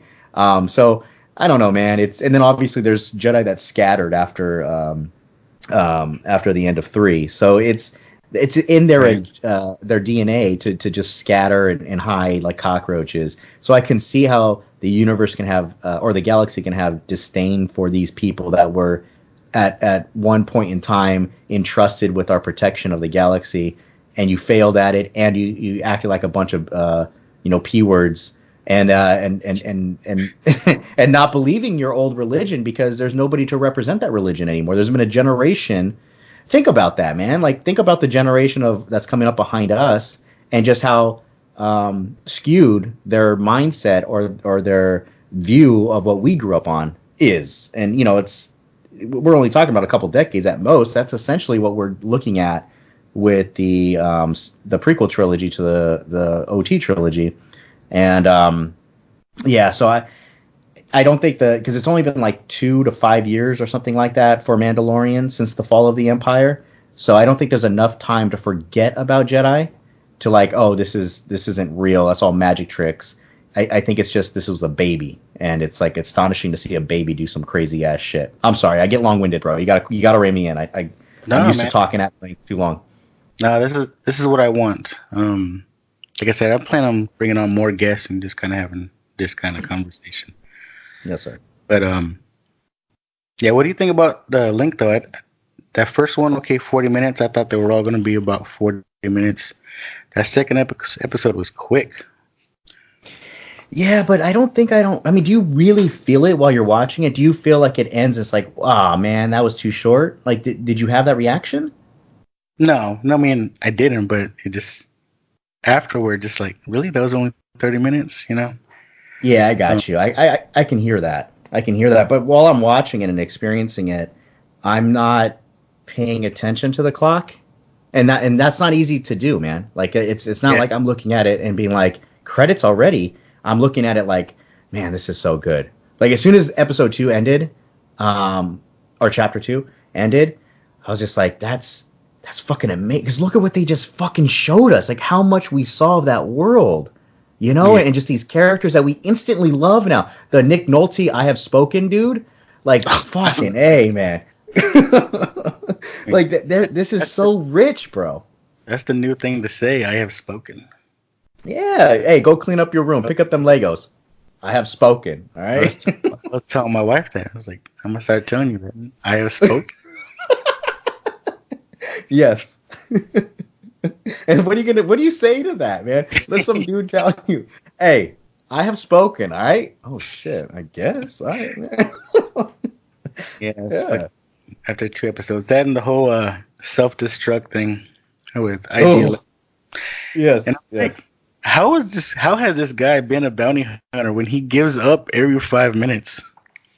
Chris brought up something super interesting, bro. Yeah, I love that. I love that personality trait they gave the IG-11. But he brought up something very, very, very interesting. So we only know that he's an IG unit. Okay, right. We never heard IG-11 come out of the Mandalorian's mouth or anything that's been spoken on the streaming show. Right. And so we were kind of theory crafting to borrow from the Sarlacc Digest. Like, could this mean that maybe that's not necessarily IG-11? Maybe that is his entity, because we see him die, obviously, right? Or at least it appears that he's dead. But maybe he's transferred into another body because he's a robot. Maybe, yeah. Yeah, so maybe that was IG-10, and we're going to meet IG-11 in a little bit, because he's heavily in the marketing of this show. His image is right there next to the Mandalorian. So for him to have ended in the first episode, to have my man, what is his name? Taiwan Taliki? I can't remember. Taika. Yes. To have that dude be casted as the voice and then just throw him away after the first 40 minutes, that doesn't seem right either. Like, that doesn't seem like this ain't a Drew Barrymore situation, because you kind of have to know that's his voice. Would you be disappointed if he doesn't come back? No, I mean, I'll be fine with it. Maybe that's just here's a Star Wars fan that just wanted to be some part of the Star Wars universe. We had that with the comedian that was the taxi driver in the first episode as well, where there's just little cameos and you can appreciate that, and that people just want to be tied to it. They just want to have some kind of partnership with it and some type of legacy with this universe. And I get. I mean, if I'm sure we'll see a lot of Jon Favreau's friends in the show. Yeah, man. Like if Jon Favreau came over to me and is like, hey, we got a spot for somebody in the RLU. You damn sure I'm gonna bring like Ernie and let him be like a fucking a Jawa, or let him be a voice of I don't know, like one of these motherfucking Mandalorians in the background. Just cleaning his rifle, and he's just saying some Mandalorian speak or something in the background. You know what I'm saying? Like it doesn't matter what it is. If we're such fans of this universe that we would jump at whatever it is. You want me to clean the fucking the back tube or whatever? What do they call it? I think it's called the back tube, where they show a toilet. Yeah. I'll be the dude just unclogging the back tube, and I just fucking wearing a prosthetic of like 3 noses or something. I'll be all good. I don't care. And I think that's kind of what that is. Like, if it turns out that IG-11 was one and done, I would understand why. Like, yeah, you just want to be a part of it. It's Star Wars, of course. He's speaking of Jon Favreau. Have you seen the movie The Chef, where he has a food truck? Oh yeah. It was like a dramedy or something, wasn't it? Yeah. Wait, no. Are you talking about the movie? The movie. It's like yeah. I think I know what you're talking about. He's got a food truck, and it's like he's trying to make good with his kid. But anyways, I saw this show on Netflix. I guess it's been out for a while, but I just recently saw it. It's called The Chef Show, and it's got Jon Favreau and the guy that I guess showed him how to cook for that movie. And they're just going around different places, friends that they know, and it's essentially a cooking show, but it's not like, oh, we put 2 cups of this, or we do. It's like, it's more candid. It's pretty interesting. It's a pretty interesting watch. But there's an episode where he goes to Skywalker Ranch, and he's got Filoni cooking with him, and they're there talking about Clone Wars and stuff like that. And I just thought it was interesting. So it might be worth your watch if you want to watch a cooking show. So it's like a TV like an interview show. Yeah, it's on Netflix. It's not. It's like I said. It's more candid. It's like there's not really a beginning or ending. It's just like the camera's rolling on them. It's not like that. They're not breaking the fourth wall like cooking shows. Like, oh, you know what I mean? It's just, it's again kind of going back to what we were talking about earlier in this conversation, is given an excuse to kind of have that conversation. Yeah. With in regards to something like that, I recently discovered. I know I'm late to the party, but there's a show called Now We Feast. I found it on it was on YouTube, I think, is where I found it. Oh no, Facebook first, and then I went to YouTube and started watching them, the back catalog. And it's where this dude has celebrities come on and try different hot sauces on chicken wings. Yeah. And the hot ones. Yeah. Hot ones. Yo, this dude is one, it's just an inspired choice to have a celebrity come onto your show in that manner, to have the excuse to have the conversation, but it really breaks it down to become conversational, because it's almost like a type of a game show, where you're starting from one end to another, and you're testing your metal to see if I'm going to be able to make it to that hot one, and able to do it, and then how it breaks down a lot of that facade, a lot of that mask that we all carry around, because you get to the real person, because now they're off their game, because now I'm dealing with this heat. They can't even think, right? They're just... Yeah. Nope.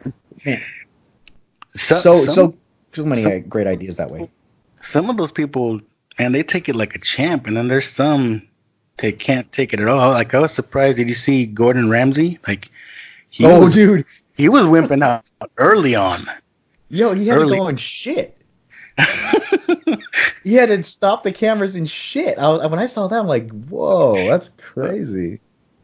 Yeah, but there's some that took it like a champ. Like my boy Paul Rudd. Did you see that one? I saw that one, but the go-to is Shia LaBeouf. That dude. I don't know. He has one. Oh, bro, watch that as soon as we're done recording, because you want to talk about just handling. I don't know when Shia LaBeouf became a man's fucking man. He's like he reminds me very much of John Bernthal. Like, he very much possesses that aura of him now, and it's so weird to see it on Shia. But he presents that. He feels like a dude that was like a recovery. This is what I kind of feel like. It's like Shia LaBeouf was a drug addict, and then he went through recovery, and he's seen some shit, and he's had some ghosts in his fucking past, and now he's like reborn, and he's like that steadied soul that lived through some wild shit, and that's kind of the aura he presents now. He just has a hard life face now, and he's eating these chicken wings like a goddamn fucking boss, son. Like, serious. Like, he's like, so you don't have to put the wing sauce on the wings. You don't have to do that. They do that for you already. It's already created. This motherfucker's getting along the path, because there's like 12 of them. He's putting the wing sauce on top. Like, yes. Cool. Yes. And then he's like deep throating it. He's like trying to eat all of it off, just so you don't think he's that he's not I don't know, a fucking butch. Like, he's doing it. It's like, you can't argue with it. You just showed it to us, man. And he ain't running to the bathroom like Gordon Ramsay. I mean, he don't even touch the milk. He don't even touch the milk. I know there's people that shit on that dude, but I like Shia. I do too. I've liked him a long time. I think he's great. Even when he was on Kingdom Crystal Skull or whatever that shit was for Indiana Jones, I was still on board with him. Like, fuck it, let me see what my man can do. Stop judging him. Yeah. Let's see. Want to get into what we've been wanting to talk about for a while, or at least what I've been wanting to talk about? Yes, sir. I'm prepped. I did my homework, so I know you asked for a certain number, and I have some spillover just in case. All right, me too. So I've been wanting to do this for a while. My original thought was maybe have a few people on and do like a Boys with Their Toy style. I don't know if you still listen to them. They always do like a tournament, like bracket style, and get down to a number one. Mm. But this whole thing started, well, I guess I should say it. This whole thing started, I posted up a picture of Salma Hayek on the set of, the hell was that movie? The Bodyguard something. And it got like a shitload of likes. And I was just playing around with the idea of we should do a show talking about who are the hottest women, at least over 50. And I know you love the older ladies. And yes, sir. I wanted to see what you thought. So I asked for 5, but we'll see where it goes. What I thought about these thoughts. Yeah. So, what you got for a number 5? I guess. Oh man, I didn't put them in order like that. Oh, well, just ring them off. Then. Okay, I'll give you. I'll start from young. Okay, I'll start from I'll start with mine being the youngest of the bunch. Okay, right. So the youngest of the bunch I have is Lucy Liu at 50. Lucy Liu at 50. Let me look at Google. What does Google say? Or actually, Alexa, how old is Lucy Liu? 50 years old, son. I think my Alexa's too low to hear it, but... shut up. Alexa, stop. Okay. Yeah, 50 years old. Do you have multiple Alexas in your house? Yes, I do. I have her everywhere. She's so I have a Sonos system throughout the house, and so she's built into the Sonoses. So I just have to talk to the speakers, and then she'll come on. I think it's great because, like, if my kids are upstairs, I'll just drop in on theirs in their room and get your ass down here. Yeah. So I don't have to yell. I know the government's listening to us, and I have the ones also, the standalones or the actual true units, not the Sonos ones. I don't want to say the name because she'll come on again. And with the cameras on it and the little screen. So I have those. I have one in my bathroom. I have one in. But I turn the camera off. I turn the camera off just in case. That's what I like about it too. Is like you can physically and be like, "Oh shit, what's going on?" Yeah. And I know we're sacrificing some of our privacy, obviously, but I don't know, man. There's something about the ease of just being able to ask it anything I want, or check my calendar, or order something for me. Who's at the front door? Because we have the cameras throughout the house too. So it's ring doorbell. Yeah, and and the thing is, again, it's easy. That's the trick for technology, man. Make it easy and sexy. It's a home run. And that's kind of what all this shit is. All right, so yes, Lucy Liu, 50 years old. What movie or what got you to be like, man, Lucy Liu?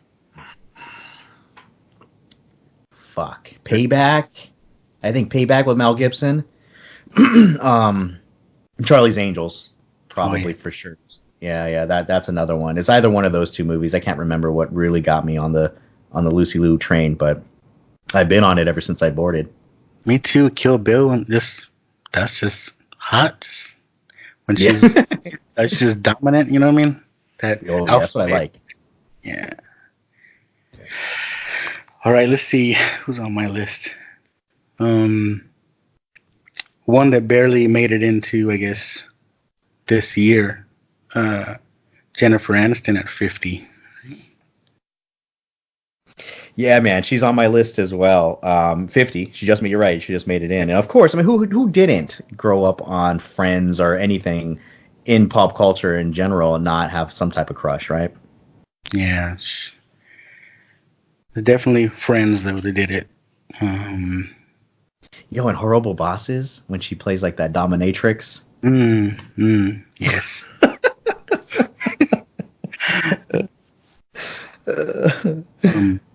People are learning a little too much about us now. But she's blind, Wait till we get into some other ones here. Oh, yes, sir. Okay. Right, who you got? So my next one will be, again, 50. This is Cate Blanchett. So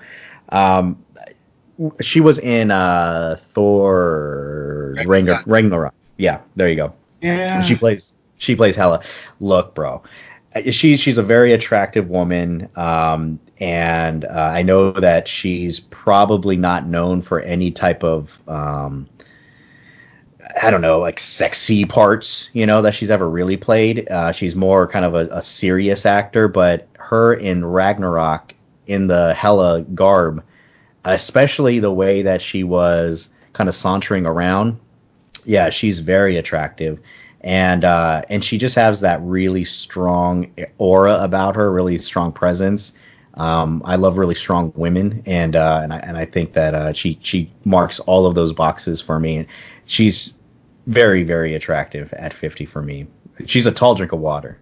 Yeah, I actually liked her in with another one of my favorites, Jack Black, was in that The House with the Clock on the Walls. Did you see that one? Oh yeah. She plays the witch or whatever. Yeah.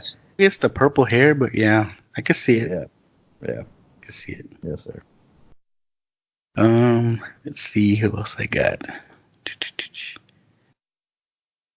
I guess I got obvious ones. Who barely made it in two is J-Lo, 50. Yeah, that's just a trip. 50 for J-Lo, man. Because we saw her before she was anything, like from Living Color and all that. When she had the mustache. Yeah. The little short hair. Short hair with the fucking sideburns. Like, she does not look like J-Lo in a Living Color. She looks like one of my aunties. She got cleaned shirts. Once she started getting known. Playing Selena. Did you see they're doing another Selena on Netflix? Or are you familiar with Selena? Oh no, are they? Yeah. You know, Rosita. What's her name? That's great casting. What's yeah, I forget her name. Santos. Yeah, she's gonna be playing Selena. There is a little teaser out already. But it's supposed to be next year sometime. That's a really great casting, though. I think she's too skinny, but for sure they had to add padding on her ass. She's too skinny, and you know she ain't got no ass. But, I don't know, man. If you've been watching Walking Dead, they always got her in them yoga pants. My man and Ernie and I used to do the podcasting did once upon a time. Now it's Marco from the Starlight Digest and Corinne from How We Do Disney. Will partner up with Ernie to handle season 10, the rest of the season. But that was one thing we would always take note of, is that they always were playing up her sex appeal in The Walking Dead and them yoga pants. Where do you find yoga pants in the fucking zombie apocalypse? You know what I'm saying? Right. Yeah. They found a Dick's Sporting Goods somewhere. I don't know. Right. Exactly. She took all of the extra medium section for herself. Extra medium. Right. So J-Lo, who you got? All right. So again, keeping it in order of age here, Elizabeth Hurley at 53. Elizabeth Hurley. We haven't seen her in much since. Fuck, I don't even know when last we saw any. I remember her probably last. Yeah, Austin Powers, and then also that movie that I think one of her last movies, or at least after Austin Powers, was the where she plays the devil with Brandon Fraser. And I think she and Brandon Fraser kind of went away at the same time, because who's seen Brandon Fraser in anything of recent? Doom Patrol, you seen that? No, I haven't. That's a DC property, right? Yeah. On the streaming service? Yeah. They haven't seen it. Nobody's seen that. No. He was here in town for a con not that long ago. It's like, yeah, I ain't gonna go see that. Oh, that's sad. He's like one of those celebrities at the booths, and like there's no line. And he's just drinking his Sprite. That's sad. Yo, that used to happen when we would go to local cons here with my kids and stuff.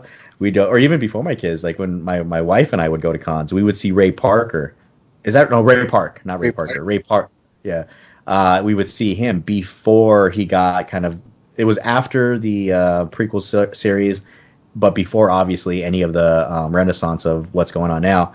And he would always have that booth where it was like maybe one or two people, and most of the time he's just drinking a Sprite and just kind of looking out into the fucking void. You know, it just weird. Yeah. Is he?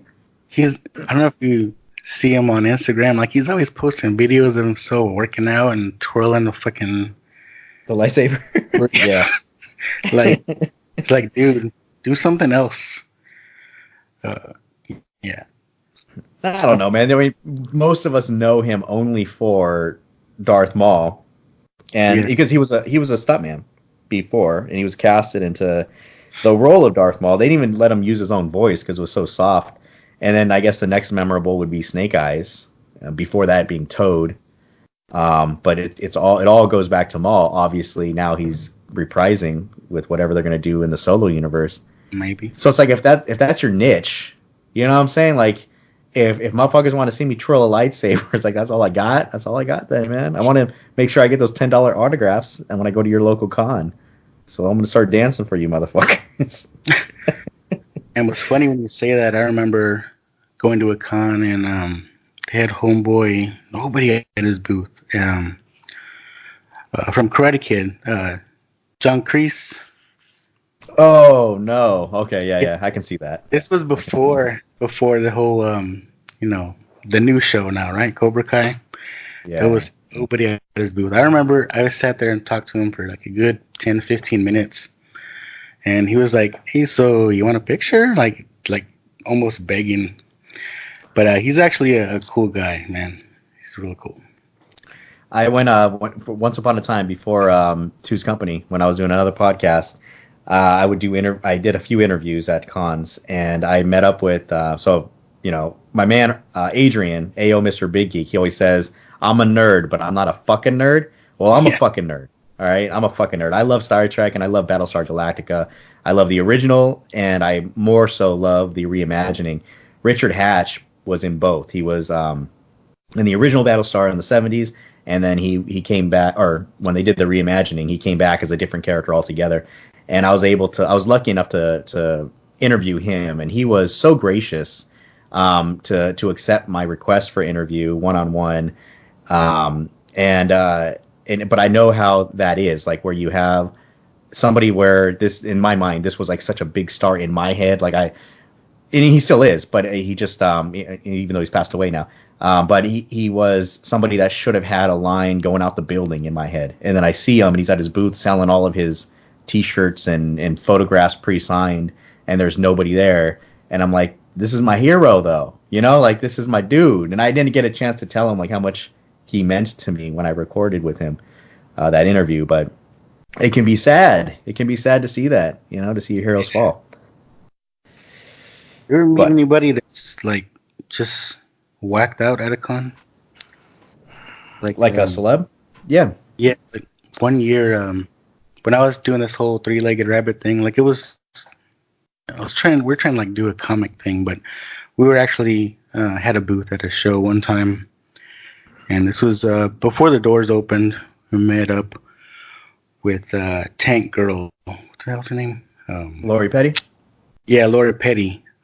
She, I don't know what she was on, but she was just like, she was out of her fucking mind. She must have been on, and like, just went up to her to try to make conversation, say hi, and like, I guess her assistant was like, yeah, she's not feeling good right now. I was like, okay. But yeah, she was whacked out. Well, I hear that cocaine can make you feel like Spider-Man, so... Yes. Probably.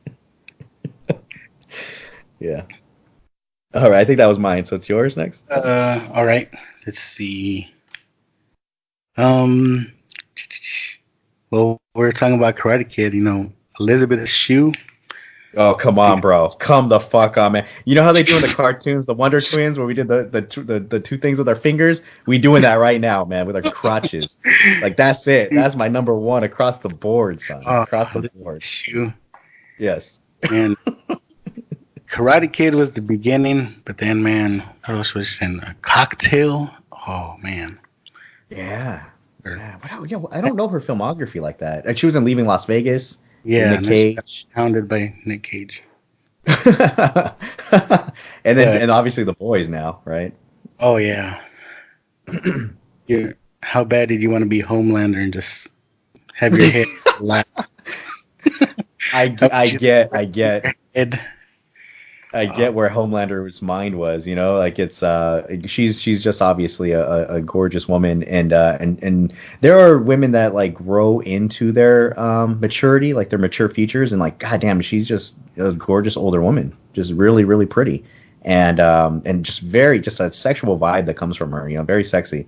Yeah, man, that's definitely my number one. Going back from when I was a kid, from you know when I was watching Karate Kid. Because she was the teenager. She was the heartthrob teenager then.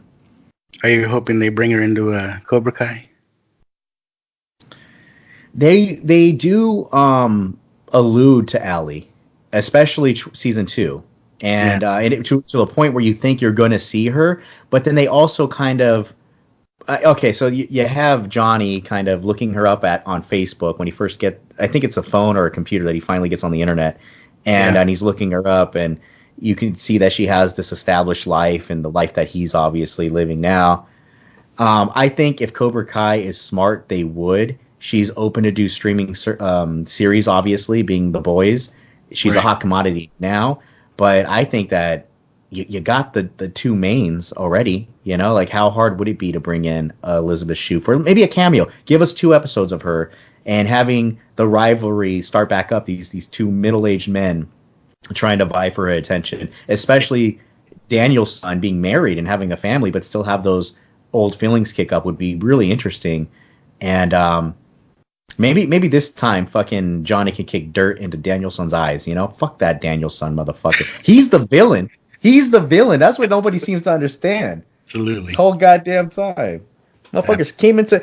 To hear Johnny tell it, too. Like, he came into his hood, he fucking kicked sand into his eyes, stole his girl, spread rumors about him, saying he's a bad guy, all this shit, beat him up with an illegal move, and he got praised for it, you know? This dude just was on the downward cycle ever since. Fuck Daniel LaRusso. Yeah, I like that show. I like that show. Show's great. It's really, really They gotta bring it. Really, really good. It's 7 really, really goods, all right? Yes. What you got next? Oh man, you took you took the crown with that one, Jesus Christ. Okay, so still saying in the order here, I have Monica Bellucci. I might be pronouncing her last name wrong, but she's from Matrix, Reloaded, and Revelations. I don't know what else she's in. I only know her from that. But again, another really gorgeous woman. She's 55. Still looks the same. Like, she still looks exactly the same from the Matrix movies. She plays the girlfriend or the wife of the dude Neo and Morpheus and Trinity have to go negotiate with in the club. And then she has like an orgasm because he fed her like a special code in her food, and you see a 3D orgasm happening. So yeah, Monica Bellucci. I believe that's how you pronounce the name. 55, gorgeous woman. Look her up. She's just amazing, stunning still. I'm looking at it right now. Yeah. Yeah, looks the same. Are you blonde or brunette? What do you prefer? I don't know if like I really have that. Yeah. Like it's more like it's how I perceive or somebody's. Yeah, I changed my answer. I was going to say something like trying to pretend I'm intellectual. No, I think the gray does it for me. My man Mervine, this is an honorable mention. Mervine sent a message to me discreetly of this account, Silver Beauty, and then he shared it with the RL. What the fuck are we called? RLU podcast in. Podcasting. I seen that post. That was a hot lady. What's our fucking group called? RLU Podcast and Bullshit Facebook group. Yeah, that's what it's called. So he shared it there as well, and it's just like, yep, that's it. You got me. That's the one right there. You just cracked my head open, and that's exactly what I see. That's it. Yes, sir. Let's see who else is on my list. Marissa Tomei. Yeah, Aunt May. Yeah, absolutely. I still don't understand how they can go from the old lady, gray-haired Aunt May to Marissa Tomei. Whatever works, right? Yeah, I mean, think about it too. Marissa Tomei, what is she? 53? 53? 50. I got 54. 54. 54 years old. When we were kids, 54 years old doesn't look like 54 years old now. Like 54 years old was ancient. Like they're gonna die next year old, you know?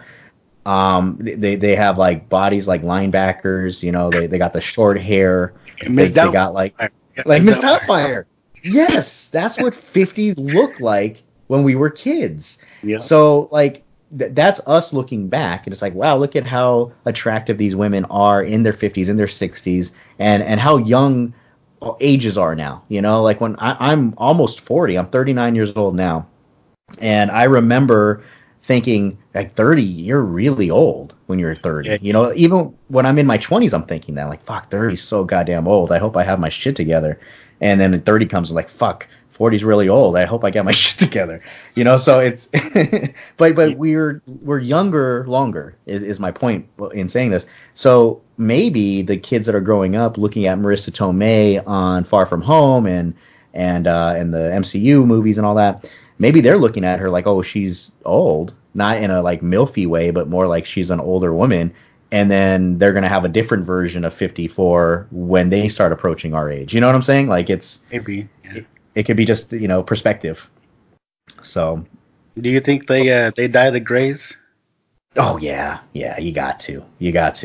We had this conversation again. To harker back, I'm trying to sell my show on RLU this week. Myself and Chris were talking about life and just how it just hits you so quick, man. You hit a fucking wall so fast. Okay. And one thing I can tell you is that I have like I have black hair, and the ongoing joke with my wife, like she'll poke at me here and there, and my daughter, like she'll also do some stuff like making fun of daddy, that I dye my hair because the Just for Men came up in the conversation of the weekly show. And the one thing I can pride myself on is I've yet to have to dye my hair. I have white a little bit in my beard, and what I'll do is I'll pluck those motherfuckers out. But that's how few and far between I have. But I yet to have real white hair in my hair, and I think Indian blood in you. What's that? I said you probably got that Indian blood in you. I got some Cherokee in me, and maybe that's where I got kind of like the Keenan, the Keenan Strawberry Fields Forever Cherokee line. You know, I guess somewhere down the line, my father's side's scalped enough to maintain, because a lot of my mom's side, we have hair for a long time, but it's it stays black, you know. So I think I'm lucky that way. I'm more concerned about losing it, you know, like because man, if I don't have hair on the top of this mug, like it's a scary day in this household. Like holy shit, you know, it's hiding a lot of fucking. I knew I was gonna lose my hair. There's bald man on my mom's side and my dad's side, so I was like, yeah, I got no chance. Mm-hmm. It's your mom's side, right? Like, isn't it the mom's side that really kind of determines? The mom side is where you get the gene or something on your mom's side, which triggers the baldness. But yeah, I was screwed either way. But you know, like there's some dudes that can pull off. Like, look at my man Woody Harrelson, right? We were talking about this the other weeks, and you know how he went bald young, but he was able to somehow pull it off. And his, there's some dudes that shave their head, and it just looks weird. Like you just got a fucked up head, dude. You look like a goddamn dinosaur, or there's too many fucking dimples in it, or whatever it is. You know, like I'm a dude when I was younger. When I was younger and much more fit, well, actually, when I was much thinner, I used to be really, really thin.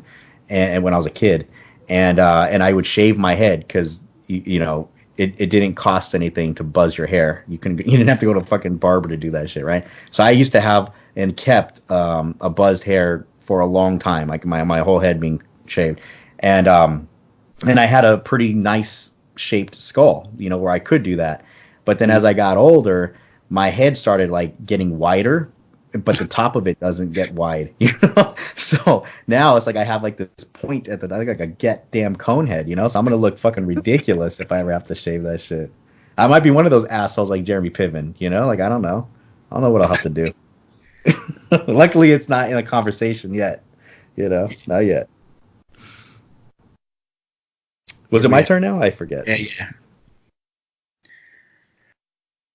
Yeah, I think. Is it my turn? Yeah. I think it's my turn. Yeah. Okay. Next one.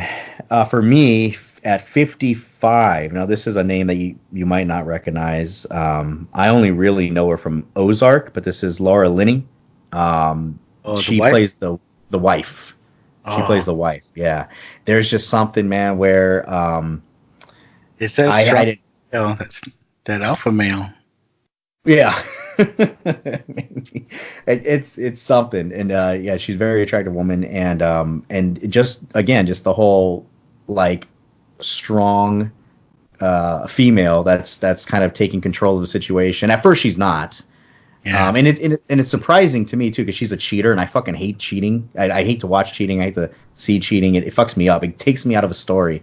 So when I first discovered Ozark, I was really angry at look at this fucking asshole cheating on her husband. He's a good guy, Jason Bateman, and then he's aware of the affair. He has it captured on camera, and he's exposing himself over and over in front of her.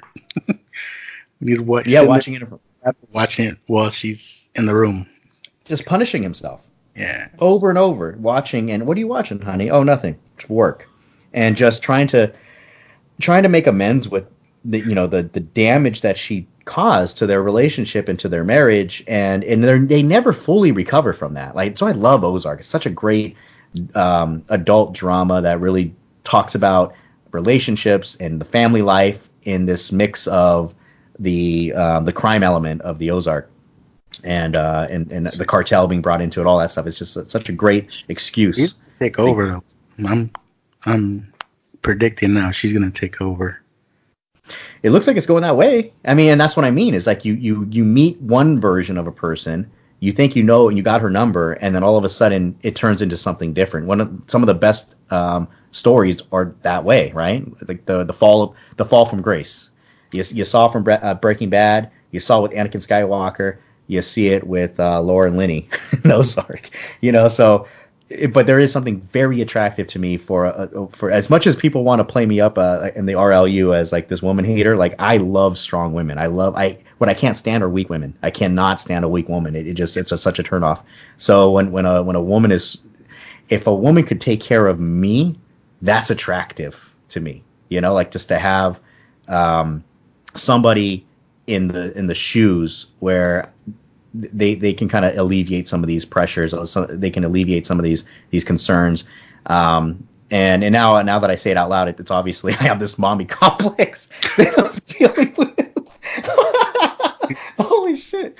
But I don't mean it completely like that. It's more of a partner, like somebody that can that's strong enough to be shoulder to shoulder with me, and that's attractive. And that's why I think, and I've talked about this in the past. Every woman is attractive in their own way. My man Adrian would say in the past about women that are a little bit harder in the face, like, oh, that's a handsome woman. It's like, well, yeah, but every woman is attractive in some manner, some capacity, in some way. They come in every shape and size, every make and model, and there's always something attractive about somebody. On the other side, there's a lot of pretty men out there too. That's true. A lot of them are the Pinoys. A lot of yes. I don't know. That's an inside joke. I don't know if everybody's gonna get that one. Okay. Yeah. Let's see. Who do I got? I got Kim Cattrall. Okay. All right. I'm with you. I got you from Mannequin. Remember that? That's what I was gonna say. Not so much Sex and the City. It's from Mannequin. That was, dude. I don't know if we had HBO or what we had, but I remember watching that movie all the time. Yeah. That was Andrew McCarthy was that the lead in that one. Yeah. Yo, they made some weird movies back in the 80s, son. Think about that shit. They did. Just earlier today, just flipping through the channels, and that movie Time Bandits was on. Do you ever see that? Oh, I remember Time Bandits. Yeah. Baker and all the other little people. We just had it on for a few minutes, and my son, my youngest, was kind of like, "Oh, what is this?" And I was like, "Oh, that guy used to be R2D2," and we were watching it, and I remember watching it as a kid and loving that movie.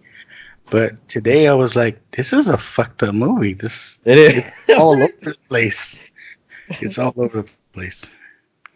Yeah, they dealt with a lot of weird shit too in the 80s that pass for like PG and G now. Remember Just One of the Guys? Just One of the Guys, you remember? Okay, I forget her name. She might even be able to make the 50 list here. Just One of the Guys. I'm gonna look her up real quick because I forget her name. She's gorgeous. What was her name? Joyce Heiser. That was rated PG. And like if you think back at what that movie depicted, it's crazy. Like they had drug use, had nudity. Obviously, that's one of the reasons that it was such a hit. Socks in her pants to make a dick. All that, bro. Yo, okay, look, Joyce Heiser is 61, so she qualifies for this list. However, she does not look like the Joyce Heiser we remember. Just throwing it out there. All right, we can't all keep it together, but yeah, man, it's just crazy like how the 80s were. When Halloween came around, I was looking at some movies to show my daughter, and surprisingly, Texas Chainsaw Massacre fits the bill. You can actually show that to a kid. It doesn't have any real bad words. It doesn't have any nudity. No sex is depicted. There's not even really drug use depicted. It's all gore. And I was just amazed to find that out. Like, holy shit, this is one of these. I go on Google for the parents guide, and it'll tell you things that you can show your kids. And this made the list for Halloween. And it was like, nah, that's wrong. That has to be incorrect. And I looked at it, and I'm like, oh shit, that's truths. Like that. Yeah. Who would think that? It's crazy. Yeah. Yes, sir. Who you got? All right. Yeah. Let's see. So, did we do Sandra Bullock? Anybody say Sandra Bullock yet? No. 55, Sandra Bullock. Another really just a really, really beautiful woman. And she's been her whole life. Yeah. You know, since Speed. Yeah. She's she's like another person that hasn't changed much in these years at 55. Like she looks the same. Even her hair's the same. Like everything's the same. It's like she probably never smiles in her real life to make sure she doesn't make any cracks, but she thinks that she doesn't look like she has, at least. You know, like another really beautiful woman was Nicole Kidman, but if you see her now, she has that glossy glow of somebody who did plastic surgery to her face. Because you know who I used to love was Meg Ryan, but she fucked her face up. Yeah, Meg Ryan's another one. Beautiful girl, but then she started doing all that fucking shit on her face. Just let it be, you know? Just let it be. I think so, because you know you're gonna grow into whatever the features you're supposed to be with, and like Helen Mirren is she's like 70 something, and I mean I would not put it on our list, right? But she's still spoiled it. I was gonna say, you know, 70 and above. She has it together, right? Yeah, Helen Mirren. You know, but it's like, think about that. Like you think of a 70-year-old person, and you think like Mrs. Santa Claus or something, you know, Mrs. Claus, and but again, your people are staying younger longer, and I don't know if it's necessarily having to do with work. It could just be they're just eating and practicing a healthier life, and that's why. She's obviously somebody who's gray, and she's obviously somebody that has the age on her face, but she's a very pretty woman. If you look at young pictures of her too, man, gorgeous. Oh yeah, man. You know who always kills me is Diane Keaton. Diane Keaton from like Godfather, Diane Keaton from Manhattan, the Woody Allen movies. You know, she was goddamn beautiful, and then just as soon as she got into I guess I want to say I'm a huge Woody Allen fan. So for whatever that's worth, I'm a huge Woody Allen fan. So when she got to play against Sam, like that version of her is probably the best version. And then it just started going differently. Like she started looking like the Diane Keaton that we all know, where she just, like she just her age just hit her really hard. And it was because of her lifestyle. Like they used to drink really hard alcohol, and she used to smoke. That's a big one. and so it just really deteriorated her features. And but what a gorgeous woman she was. And if she just was a little bit healthier, smoking's the worst, man. That's the biggest thing is the smoking. All right, who you got? Is it on me? Killed my Helen Mirren. I was gonna save her for last. I got another 70-year-old. I'll say after this one. Okay. But I got Mary Louise Parker. From Weeds. I think it was Weeds. Yes, love her too. She's like 55 to 54, I think. I think she's 54. Yeah, no, she's another one that I don't think she's done work on her face. Like, she looks mature, like you can see it, but she's still kind of looks like she did when she was in her 40s and 30s. You know, she still kind of maintains. Yeah. All right. Well, I guess if we're gonna get a little bit past the 50 category and go into the 60 category, I do have a 63-year-old here. This is Dana Delaney. And everybody might be listening. If you know who Dana Delaney is, you might be like, "What the fuck is up with Rich?" But again, I mean, she kind of fits the tone of. What was that show she was in? Who? She was in TV. I know that.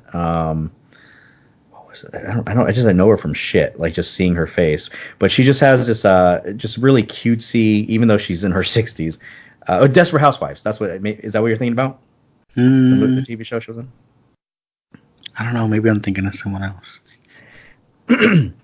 But she just definitely has this kind of cutesy look to her, and like I don't know, she just has like this this appeal that like she has this kind of dirty secret, you know, like always in the back of her head. Like she probably talks really dirty, and like that's attractive, you know. I find that very attractive. So yeah, Dana Delaney is one of my tops. 63, son. Jesus Christ. See how old this girl is. Well, I look her up. I wrote her down, but you ever seen Better Off Dead? Yes. That girl in there, what the hell is her name? Diane Franklin, the French exchange. Oh, yeah. I know her. She has like the really curly hair. Yeah. And then she was one of the girls, I think, in Bill and Ted. She was one of the girlfriends. Oh shit! Yeah. She was like Bill's girlfriend or something. Yeah. To the drummer. That's another movie I used to watch all the time. Better Off Dead. Yes. I used to love her. John Cusack, right? Wasn't that? Yeah. Okay. Yeah. I got you. How old is she? 57. Yeah. 57.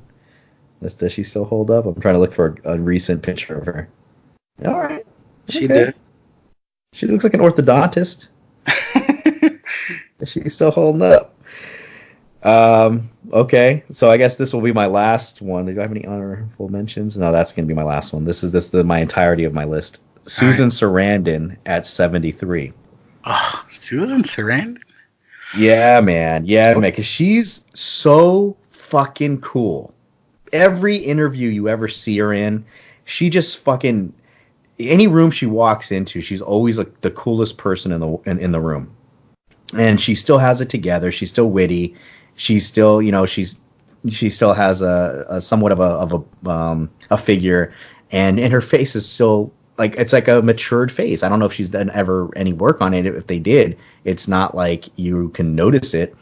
It just seems like a really, really awesome person, and she's sexy. So yeah, at 73. Jesus Christ! Oh shit, we sound like a bunch of goddamn fucking monsters just like trying to attack. Got the gilfs going on. Yes, sir. I mean, that's what it is. That's what we're talking about. She's going to be dead tomorrow. Hell, I could be dead tomorrow. But... Sure. All right, since you took my Helen Mirren, I do have a backup 70-year-old. 71-year-old. But a lot of these, for some reason, go back to my childhood. I just used to love these women. But you ever see The Jerk, Steve Martin? Yes, sir. Bernadette. Oh, yo, isn't she dead? Is she? Bernadette. I'm gonna look at her up. She's a comedian. I know exactly, dude. When I was growing up, she was one of the women that I most definitely had a fucking crush on. 71 years old, and she's alive. Okay, she's alive. Who would have thunk it? She used to do it for me as well. Yes, sir. Yes, sir. Gorgeous woman. That's a good one. That's a really good one. She still has the same color hair and everything. Obviously, she. Oh no, she did die. Oh, that was her husband. No, that was her husband. All right, she's on the market. That's a good call out. Yeah, that goddamn History of the World. I remember her from History of the World too. She was in that. She was like the Empress or something like that. Yeah, but yeah, The Jerk. That's a great call out because she's the wife, like the ditzy wife from the carnival. I think I'm attracted to curly hair though too. Yeah, I can see that. Yeah. Hot. Well, that was fun, man. Yeah, I think so. Find another list to talk about. Covered a lot in this episode. I don't know how much you're going to use, but we did cover a lot of conversation. Well, before I go though, where are we at? 2 hours? Damn. Since this is a family show, right? Maybe yes. If you want to share, is there like any family traditions or maybe your specific family or something you grew up with that you like to do or things you like to do with your family? For what? Just in general? Just in general. Well, we as a family, this family loves movies. I've loved movies ever since I'm a kid, and I've shared that with my daughter specifically. So we do a lot of movie trips as a family. I try to show my daughter things past, the typical Pixar and cartoon bait that's out there. I try to show her some serious stuff here and there when I can. I do show her a lot at the house of movies that took a hold of me as a kid. That I want to expose her to that she might not necessarily ever discover on her own. So cinema, we do spend a lot of time in the cinema or talking about movies. One tradition you can say is every time we watch something, whether it be myself and my daughter or as a family, the conversation always it starts with, what do you think the movie was about? What were they trying to say? Because every movie is trying to say something. What was this movie trying to say? And trying to get them in that mindset of being able to decipher movies and get more out of just the initial watch of a movie. Because my opinion with cinema, it is, again, my opinion, the most important form of entertainment. It stimulates most conversations. Popular culture is important because it reaches the masses. So if you can have a leg into pop culture to share a message, that's where your responsibility lies in that. If you have the soapbox, you should use it well. And I get a lot of, at least not necessarily lessons, but stimulation for conversation out of the movies. And I want my kids to look into cinema in that way. There's a lot of work that goes into it. It's not just something that just magically appears. There's people that are making it for you. And so if they're putting all of that effort, you should at least respect it by way of dissecting it a bit. And it's my favorite conversation to have with everyone. I love to talk movies and TV shows, long form, with everybody that's willing to have that conversation with me. I do a lot of mini podcasts with friends and people at work, because everybody likes to talk about it because it's right. It's in the zeitgeist, So it's like we all have an opinion on it. So I guess that can be some form of tradition for us, going to the movies and extending the experience past the theater. Yeah, I love that. I try to do the same thing, trying to get my kids to watch older movies or movies that I grew up with. We try to do like all the 80s movies, like, Adventure and Babysitting sitting and those type of movies, and I've introduced them to a lot of that. So now that my two older kids they don't want nothing to do with this anymore, I'm getting my younger one to get into more stuff. But yeah, I love that.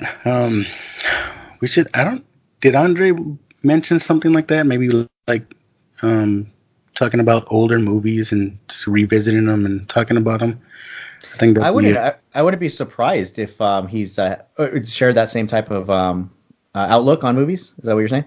Yeah, I think that might be a good idea for a show, maybe. But it's a good idea. I wouldn't be surprised. I find one thing I find endearing about Andre, that's Slithering Darkness, by way of the RLU Weekly Show, is that he and I have very similar tastes when it comes to entertainment and specifically movies and TV shows. We have very, very, like almost. I think there's only one thing that he's recommended that I never even looked at, and that was the Tall Girl series from Netflix, just because I was like, what the fuck are you talking about? But for the most part, we're kind of right there, even keel. And so I wouldn't be surprised if he has that same outlook. And also, I think it would be a great, maybe another guest down the way as you develop this new format to have on your show. He's wonderful with speaking movies with others.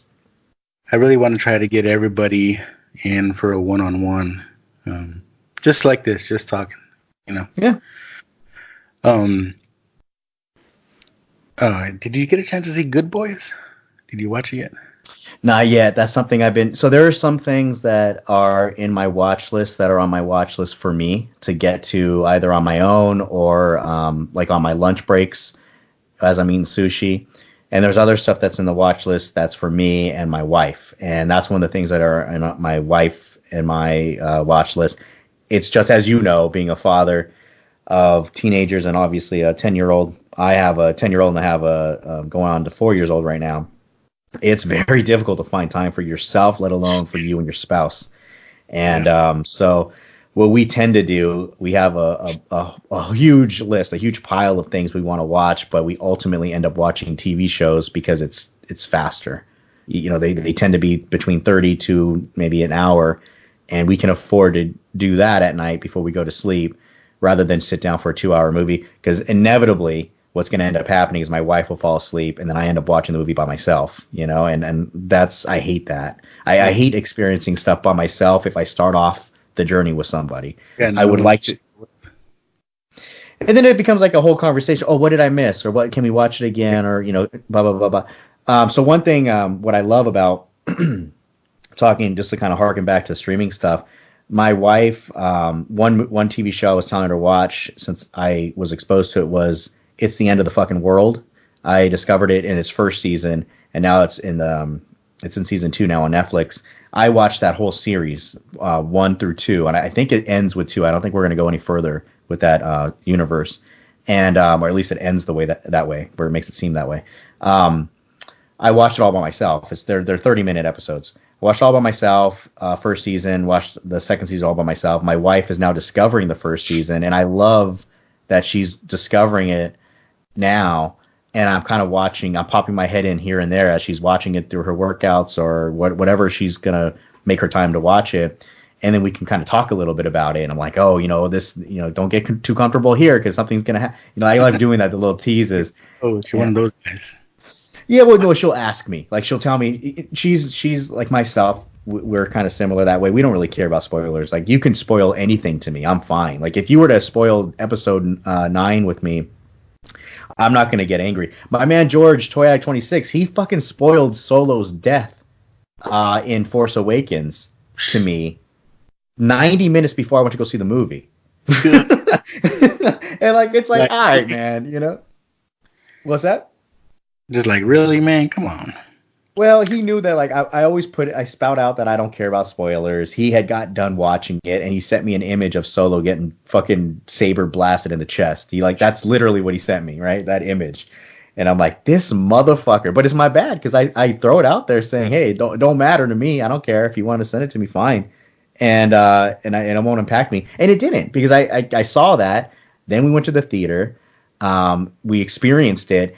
One thing, oh man, when we saw Force Awakens, what a what a movie. What a fucking experience. What an experience Force Awakens, from the trailer and getting prepped for it to the experience of it itself. You know. It's one of my most favorite Star Wars that exist, you know. I went with my daughter. She was young at that time, much younger, but she saw it, and she was always a kid that can sit in the. My kid's never been one of those kids that like make noises and shit and act like asshole. You know, she was always somebody that can sit and watch a movie from beginning to end and not bring any attention to herself and enjoy it. When Solo died, me knowing it was happening, when Solo died. And it happened, and she saw it, and she's crying, as a little kid crying, and we get in the car, and hey, honey, you know, what do you think of the movie? I recorded her reaction, and she was so fixated on Solo, so fixated on Han Solo, the daddy dying, and she was in tears, and it, you know, and this was, and I didn't get it, I didn't understand it until that conversation. She thought, he's dead, Han Solo, Harrison Ford is dead. He's never going to work in movies again. And that was in her mind, right? And I recorded all of this conversation because I was planning to air it on for the network. And then I recognized this is mine, you know, like this is my moment. I share a lot with the audience, but this is for me. That is one of the most precious memories I do have of my daughter, because she was so innocent. She's loving something I love, and she's reacting to something with her heart. And you know what transpired on the screen, and then going past it thinking this poor man's never going to be able to work again because his character was killed off. You know, so like so innocent, right? And I love that. I love that I was able to have that, and I never shared it with the audience. I shared the story before, but I never shared the actual audio of it. And because it was so cute. It's such a I wish there was a way I could share it without stealing the moment away from myself, and there isn't. You know, like some things are just for you. Just like if your kid's taking their first steps, maybe turn off your fucking Facebook Live. Maybe turn off the Instagram Live. Maybe don't capture it for the gram. Maybe just experience the fucking moment, right? And that was a moment of me having to take a step back. Like, no, not everything's for the audience. Not everything is a story that has to be shared with anybody outside of my life. And that was one of those. So, yeah, man, that's how important cinema is to us. You know, right there. That's an example. Yeah, absolutely, man. Well, I think I've kept you long enough, man. But I really appreciate you coming on and expressing your feelings, talking about your experiences and stuff. Well, look, I only want this. I only want this for the network. I only want this for my friends to you know, we should all, like I say in the past, I've talked to a lot of the showrunners individually and also as a group. You know, we should only be cheerleaders for each other. That's the whole purpose of the RLU, is to give people avenues to reach further if we're capable, and then vice versa. Bring in an audience that we normally wouldn't be exposed to based on your interaction with us. That's why I give the opportunities for people to do pilots, like my man Adam with his show that I can't remember his name. You know, though, talk about being a proud fucking papa. You know, like I have a kid that started out on our well, he had his own podcast with his buddies, but to have him on our show and how he's been developing and how he's grown and how he's strengthened, and now he's running his own show. He's better as a showrunner than he is a personality on my show, and that's a huge compliment I'm trying to pay to him. And it's like, you know, I had something to do with that. Dario had something to do with that. Andre had something to do with that, you know, and I only want to be cheerleaders for my guys. And that's what this network should be. I'm proud when I see guys, you know, doing a really wonderful job on their independent show, you know, or expanding out into different networks, like my man Paulie, how he does. Or when we bring somebody new on board, like Lucky, into the team, and that we can feel like a team and we can instantly all feel like friends. And that's something that I'm really proud of, that we developed this platform, that I have this platform for all of these different personalities to come on, and we can feel that way immediately. And there's no grace period. It just happens, and everybody's on for the ride for the most part, and that makes me feel great. So I can talk to you forever, Lucky. You know, I really enjoy having all of this time that you gave me. And I know I'm a motor mouth, and I know that I can take the mic too long, and I do apologize for it. No. But I have verbal diarrhea. You know, Yes. I can't help it. Yes, it's awesome. But again, I appreciate it, and I guess this will close it out with telling everybody where they can find you and what you got going on, or if you want to talk about something else that you got going on. Well, all that really matters to me is to keep up with Raw Live and Unedited Podcasting Network at rawlivepod.com. If you look us up on Facebook, you're going to want to look us up at Raw Live Unedited for the actual Facebook page. But more importantly is this group started by my man JJ. He is a listener to all of us that started a fan group, which is the RLU Podcast and Bullshit group. So you just go put a request over there. That's where I spend a lot of my time on Facebook now. Like anything I want to share, I share via that. I don't share through my personal Facebook. I don't really use my personal Facebook. It's only there because I was submitting pictures for ACBA, which is Articulated Comic Book Art. That's the only reason I have a Facebook. It doesn't even have my real name. For a long time, I didn't have my real name on it. Then somebody fucking outed me to the Facebook police, and I had to use my real name. And then I was able to gain my persona back, which is El Sinestro. But don't try to friend me, because I don't accept friends unless I actually know you. And even then, I probably don't. You know, like I'm still not even friends with Andre on Facebook. You know, like it's an animal I don't want to use. Facebook is scary to me. But the Facebook group is a lot of fun. So I drop articles there. We interact. We're dickheads to each other there. You're gonna have a lot of comedy out of it. A lot of memes of different co-hosts throughout the RLU network are found there as well. And then on Instagram, if you're interested in any of the news or kind of like the breaking news that as it happens kind of thing, the Raw Live Unedited on Instagram. No, it's not it's at. Yeah, that's At. It's at Raw Live Unedited on Instagram. That's where you'll get stuff dropped by my man Keenan, Strawberry Fields Forever, and Dario, which is the 80s baby. And then I'll trickle in here and there with some stuff as well, and help us build a platform there. That'd be great. And anywhere you're hearing Lucky the Dork Dad, anywhere you're hearing any of our RLU offerings, make sure that you're rating us, that you're subscribing to us. Drop a comment. So if you're on iTunes, do all of that. Dropping a comment and letting us know that you are digging what we're doing. If you, even if you just want to say something, simple like, "Hey, good job," or if you want to give us a whole article on your feelings on any show that you've heard here. If you wanted to say Rich is a dick, whatever, because that helps us out and it helps us grow and be more searchable in any of the platforms you might be hearing us on. And any of the RLU, if any of the RLU is bubbling, we all bubble. That's the mentality at least I possess. So I only hope the best for everybody that's participating with the RLU. I'm a fan of everybody that is a part of what we're doing right now. I think we're a fucking monster. Can't wait to see what we're doing in the future. Lucky, you're a fucking beast. All right, man.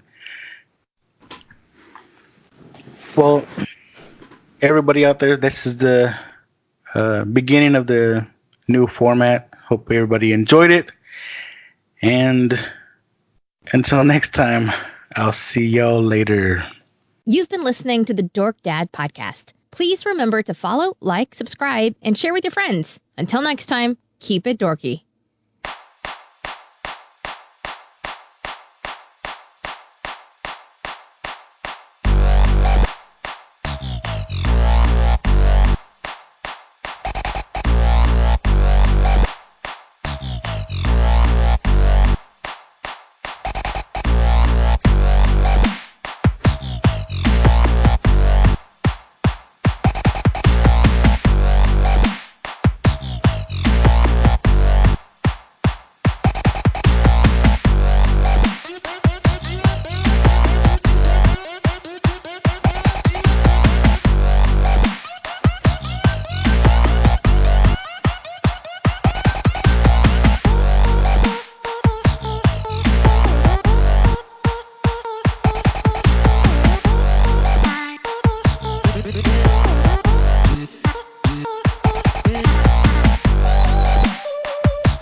Hey, I really appreciate it, Rich. Yeah, man. Hey, look, I love you, bro. I want to only do stuff with you. I enjoy your voice. I enjoy your outlook on shit. This was a lot of fun. And happy birthday. Like, seriously, happy birthday. Thanks, man. You know, life's just going to get only harder and worse from here. So Absolutely. We're not going to be no Helen Mirren, I can tell you right now. Just telling you, just wait for that girl to get older, man. It's going to be a handful. Yes, sir. Oh, God, I hope not. Everybody wants to keep telling me that, man. Dario specifically, because he has teenagers, too. And because right now, she's my goddamn best friend, you know? These kids. Laughing when he called his little girl a bitch. Oh, fucking Dario's wild, bro. He's wild. Anyways. Yeah. All right, man. Yeah. Go watch Watchmen. It's tonight, right? Yeah, it's tonight, dude. Yeah, I've been watching. Have you caught up or what? Where you at? Yeah, I caught up. Dude, You've been listening just to stay the with Dork it, bro, Dad because it's Podcast. obviously Please great. remember to follow, it's like like, Westworld great in my and share mind, with your friends. or Until anything next like time, that. Anything that's keep in the it dorky. HBO catalog. It's fucking original series are knocking them out. Man, you know what I'm behind on though is Walking Dead. I've only seen the first episode. I'm with you. I haven't kept up. Why? Because I don't know why. Because that was my show. Like I used to watch it live. Like that was my show, and I just haven't. I don't know, dude. It's I'm with you. My wife and I would watch it. When I was doing Podcasting Dead, it was homework, and so it's like, regardless, you're not watching it tonight, honey. I'm watching it because I have to, you know. And then when I lost Podcasting Dead and gave the reins over to Ernie, it became less important. So then we started waiting a day or two, and then it became, we'll wait till the weekend, and then we'll watch it, and then we'll watch the next one the following weekend. Like, we were behind, and that's kind of how we've been watching it. And then now I think we didn't go past episode 2. I think that's where we're stuck at. And we haven't revisited. And to the point where we're looking for stuff to watch. And it's like, oh, we have Walking Dead still. Oh, no, let's watch American Horror Story. Like, it's other shit's taking precedence, you know? Yeah. And I don't know why, man. I mean, Negan's my favorite. Why? And I know this is a Negan-heavy season. So it's like, why am I not... I don't know. It might have to do with Alpha. Like, I really don't like Alpha in the role. I don't like that actor. She doesn't work for me.